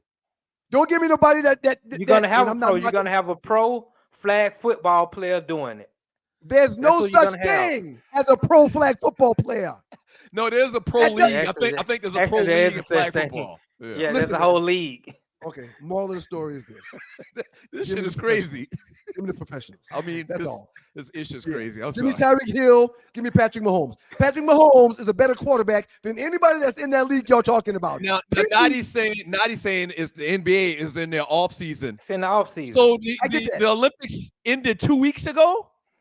So they would interfere with the first couple of weeks of training camp with the NFL. That's a problem. That's a real problem. Yeah, you seen what happened with Kawhi Leonard. He had a small injury. The Clippers took him out. We can't have risk to these professional players. No NFL owner is going to allow their football players to go out there and risk injury in a flag football game. Guess what? Right during training camp or right at the beginning of training camp. We're but Nadi, already in the preseason. This has been given too much discussion. Don't you think guys that are on waivers waiting for an NFL team to pick them up, or guys that just got cut, or guys that just retired wouldn't be better options just than some dudes off the street? These dudes are not off the streets, man. You're disrespecting the professional flag football players right now. Oh, Give them sorry, guys their flag respect. Those football guys have been growing the league to the you point know where the this is- Olympics say we're gonna have a flag football That competition. ain't no big deal. They let They're some not third coming off the Australian street. breakdancer get on national TV and embarrass the genre. That ain't no big You know, thing, no that big was rigged, accomplishment. They though. letting them come do. They've been doing ping pong for 30 years. Hey, Dre, real quick, we appreciate you, man. Not dealing with all that, man. Go ahead, man. Just go ahead, man. Patrick They've been doing Mahomes. ping pong for 30 years. Patrick Mahomes, Jalen Hurts, Josh Allen, all those guys are going to be better than whoever that dude is that cuts hair during the week. That's a professional flag football player. Hey, man. Plays the position. Those guys are going to be a better quarterback than those guys. I'm sorry. I love Nadi's passion, man. I love it. Next But slide. he fighting for the little guy. I get it. He fighting for the little guy. Yeah, I mean, I respect that. Yeah, Let's- but if you're let's- driving a dump truck during the week and you're a flag football player during the weekends, give me the guys that do it year round. Right. Even there's all Americans. There's guys that were all American in college that can't make an NFL roster Right. at wide receiver and quarterback. I want Give me those the guy guys. that plays. Give me the guy that plays in the NFL over that guy. Nadi thinks it's disrespectful to those guys that really, help propel the sport to where it is now. I get Look, that. congratulations for them. I appreciate this sacrifice. Um, Give me a pro. Give me a pro. We got any more? First 48? Yeah, we already did that. I think that's it. Okay, No, that's there we not go. it. This is the last one, right? Nope. No, this we is got not one the more. last one. All right, but this is the GOAT period from Lawrence Joseph, and you're watching the Two Live Stews experience. Look, man. What do you think about this? This is They got Jordan at blasphemous, man. top, Kareem, Magic, Bird, and Bill Man, Russell in the second tier. For Third Kevin tier, they've got- Durant, go ahead. for Kevin Durant to be known as one of the best shooters ever, for Allen Iverson to be known as one of the best littles ever, for you can't have them at the bottom tier before honorable mentions. For LeBron James to be 4 levels down. I'm sorry, 4 levels down. It's ridiculous because out of all those people on that what's that thing called? Pyramid. Out of all those people on that pyramid, only one of them has scored the most points in the game's history. How can he be on the 4th tier? I think that what they took into account in this list, in this pyramid thingy, is influence, titles, like it's equation. Who got more influence and titles than LeBron James? Yeah, but LeBron's only got 4 titles, and he lost like 6 of them. I think that probably Okay. hurts him a little bit. Whoa. Now listen, Pull- pull hold the on. Let me pyramid say up, this Tree. before you scream at me. Let me say Hold on, this. real quick. Pull the pyramid up, Tree. Okay, there's guys above LeBron that don't have 4 titles. Let me that's say not true. this. Let me That's say not true. this. Let me That say wasn't this. true. Let me say wasn't this. Bring it back up one more time, Tree. And you're watching the Two Live Stews experience. I think they should expand the second level, take out Bird, and add Kobe and LeBron. And Wilt. Okay. The second level should be Kareem, Magic, Russell. I mean, hell, he got 12 rings. You got to put him there. Okay. Then I would add to the second level Kobe, Wilt, and LeBron. Okay. Are you happy? Yes. Yes. Yes. Crying Ryan. Oh, by the way, the Crying Ryan T-shirt is done. Huh? We're gonna unveil it. We're gonna unveil it Monday. Whoa, no. Oh, I wanna unveil it Monday. Whoa. Yeah, I spearheaded, and you're watching the Two Live Stews experience. I spearheaded. When did we have a conversation about this? We did on the show. How did you what? Ain't no doorbells now.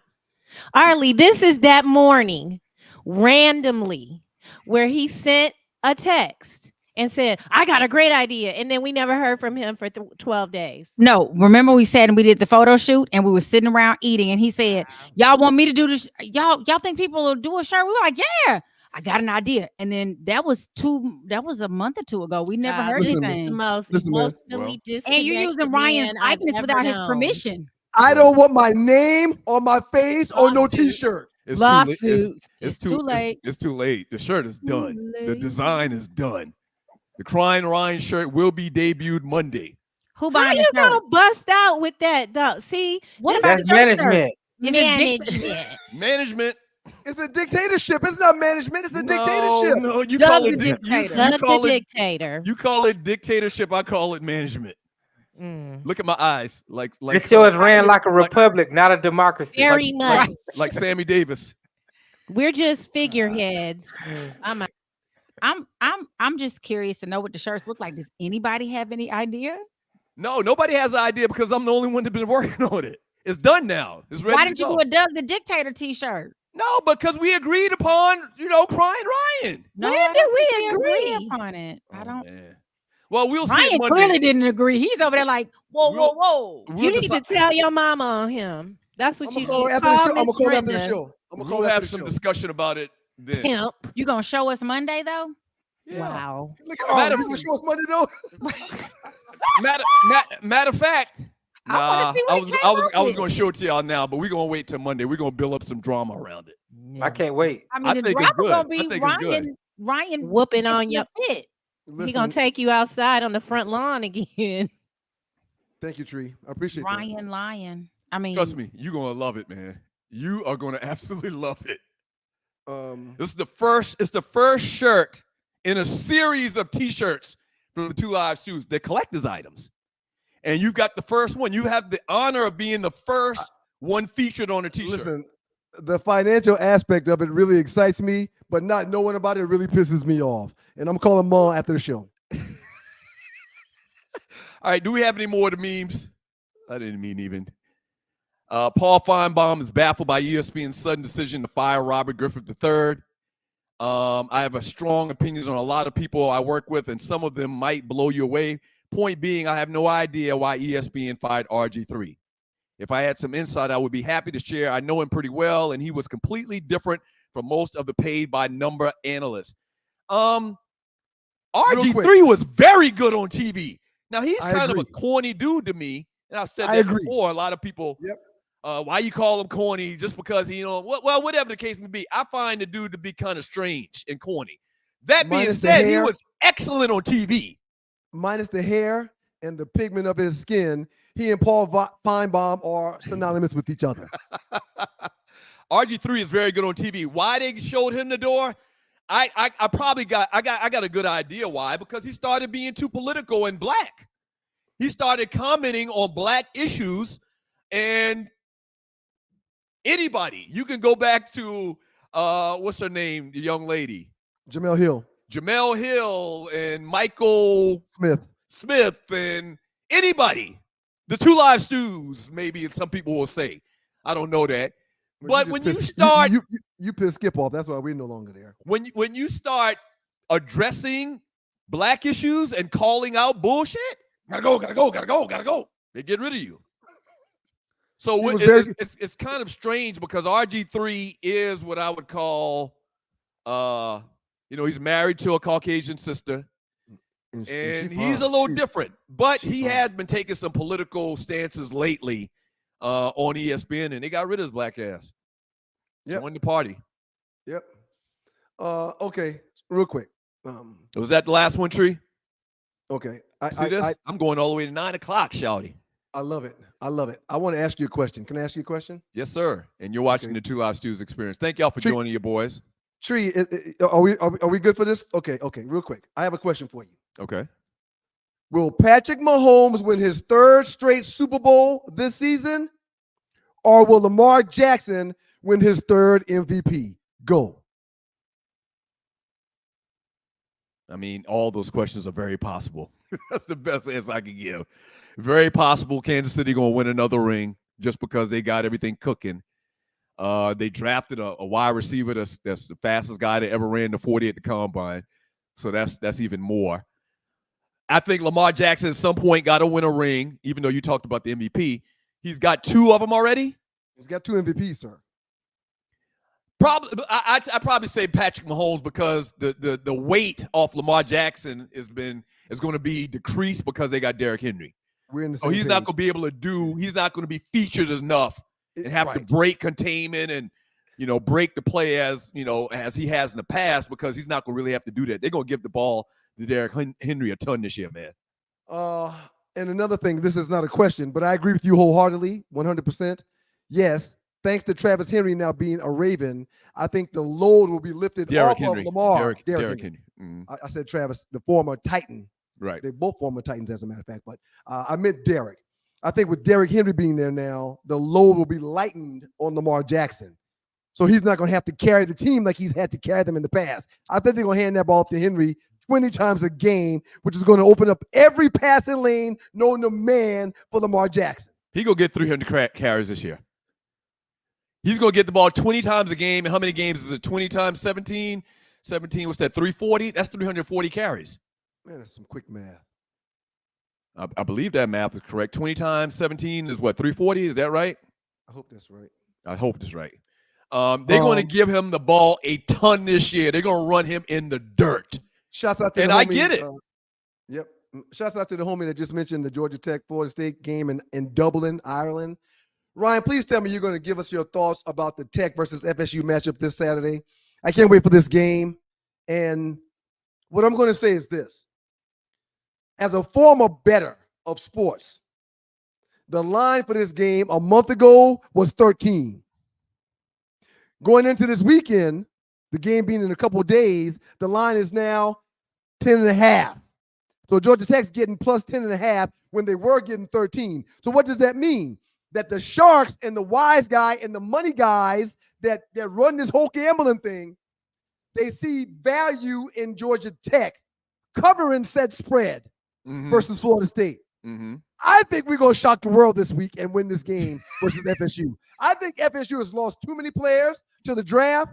I think they're still snake bitten by getting shattered on in college playoffs last year. Right.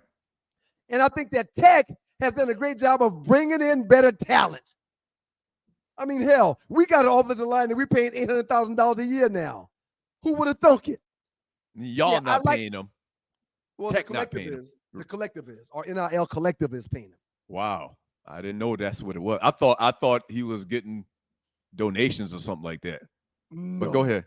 Every school has a collective now that handles NILs. And speaking of that collective, Oklahoma State coach, what's the crazy coach's name? I'll think of it in a second.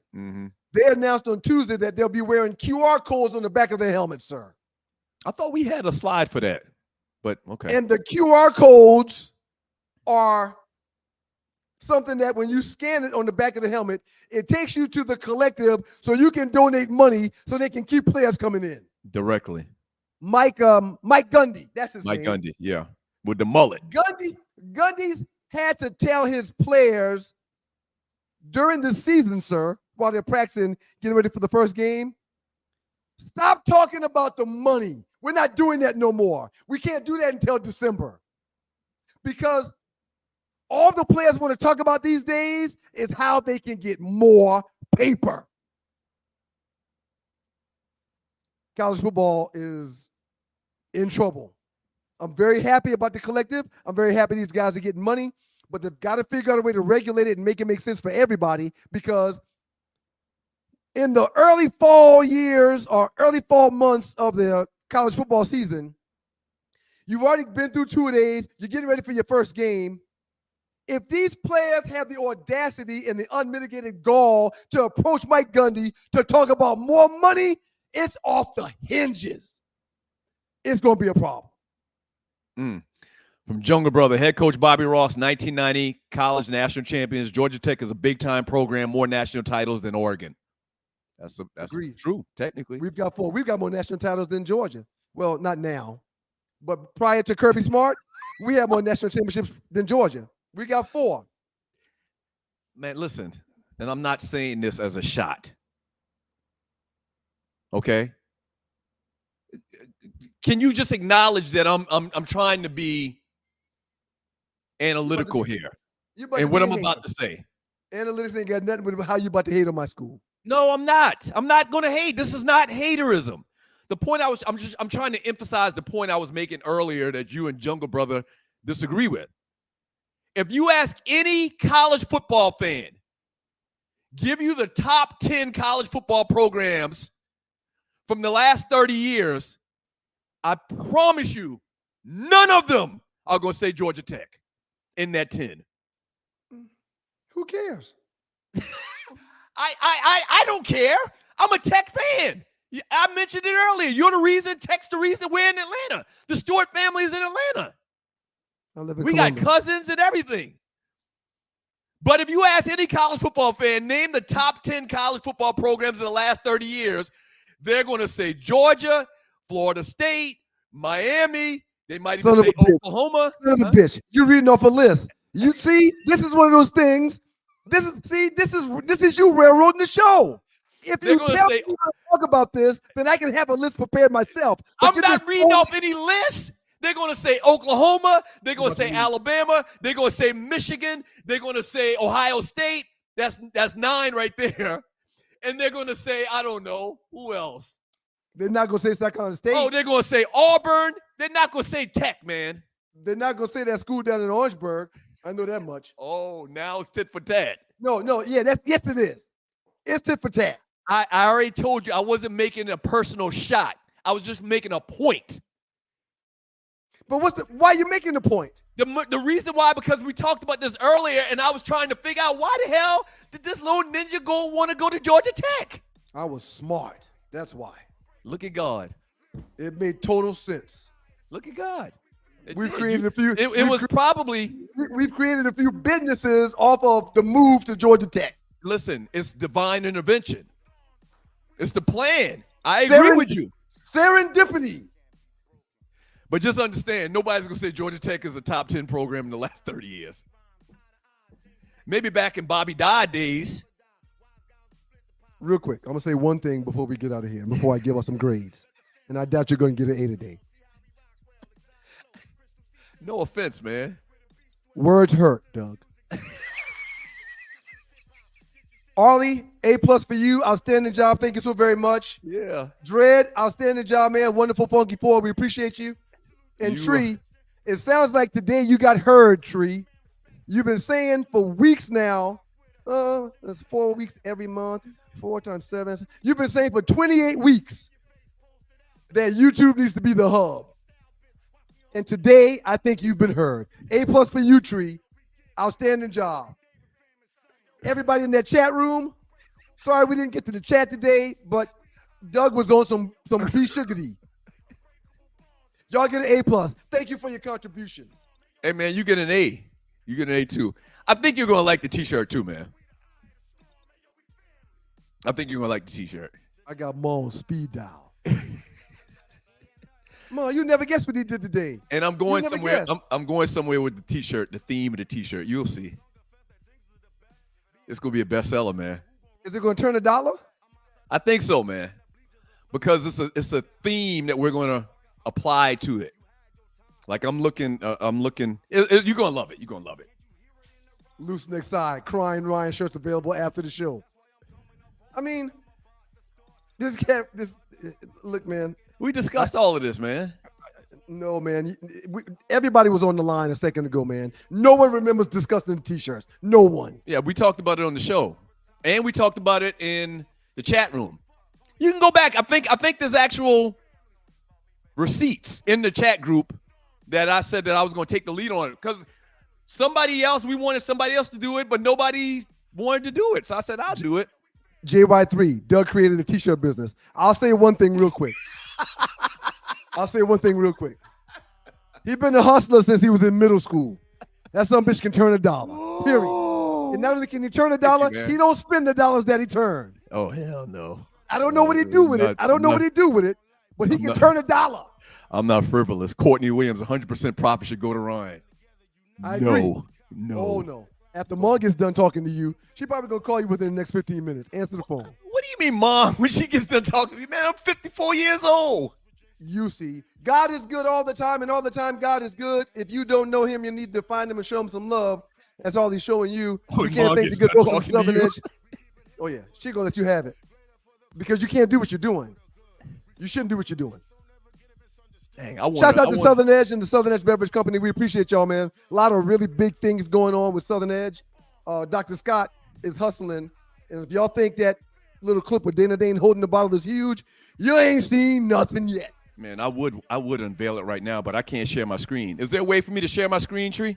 No, we got to get out of here, man. It's 9 o'clock. There's a way for me to share my screen? We got to get out of here, man. Okay, we'll save it for Monday.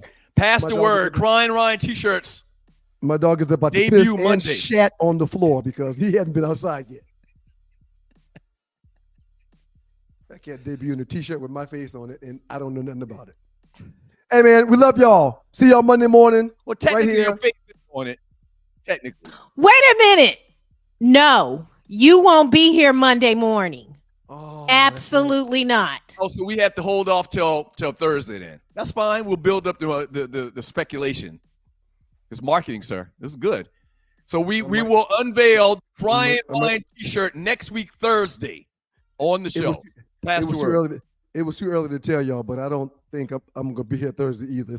It's my birthday week, but we'll talk about that later on. It's okay. It's okay. Your birthday week. I got a birthday next week. And so you don't do the show? Because it's your birthday? Man. Y'all can pay me my rate if y'all want me here next week. Wait a minute.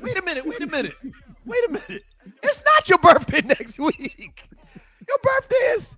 Oh, your birthday is next week, August 30th.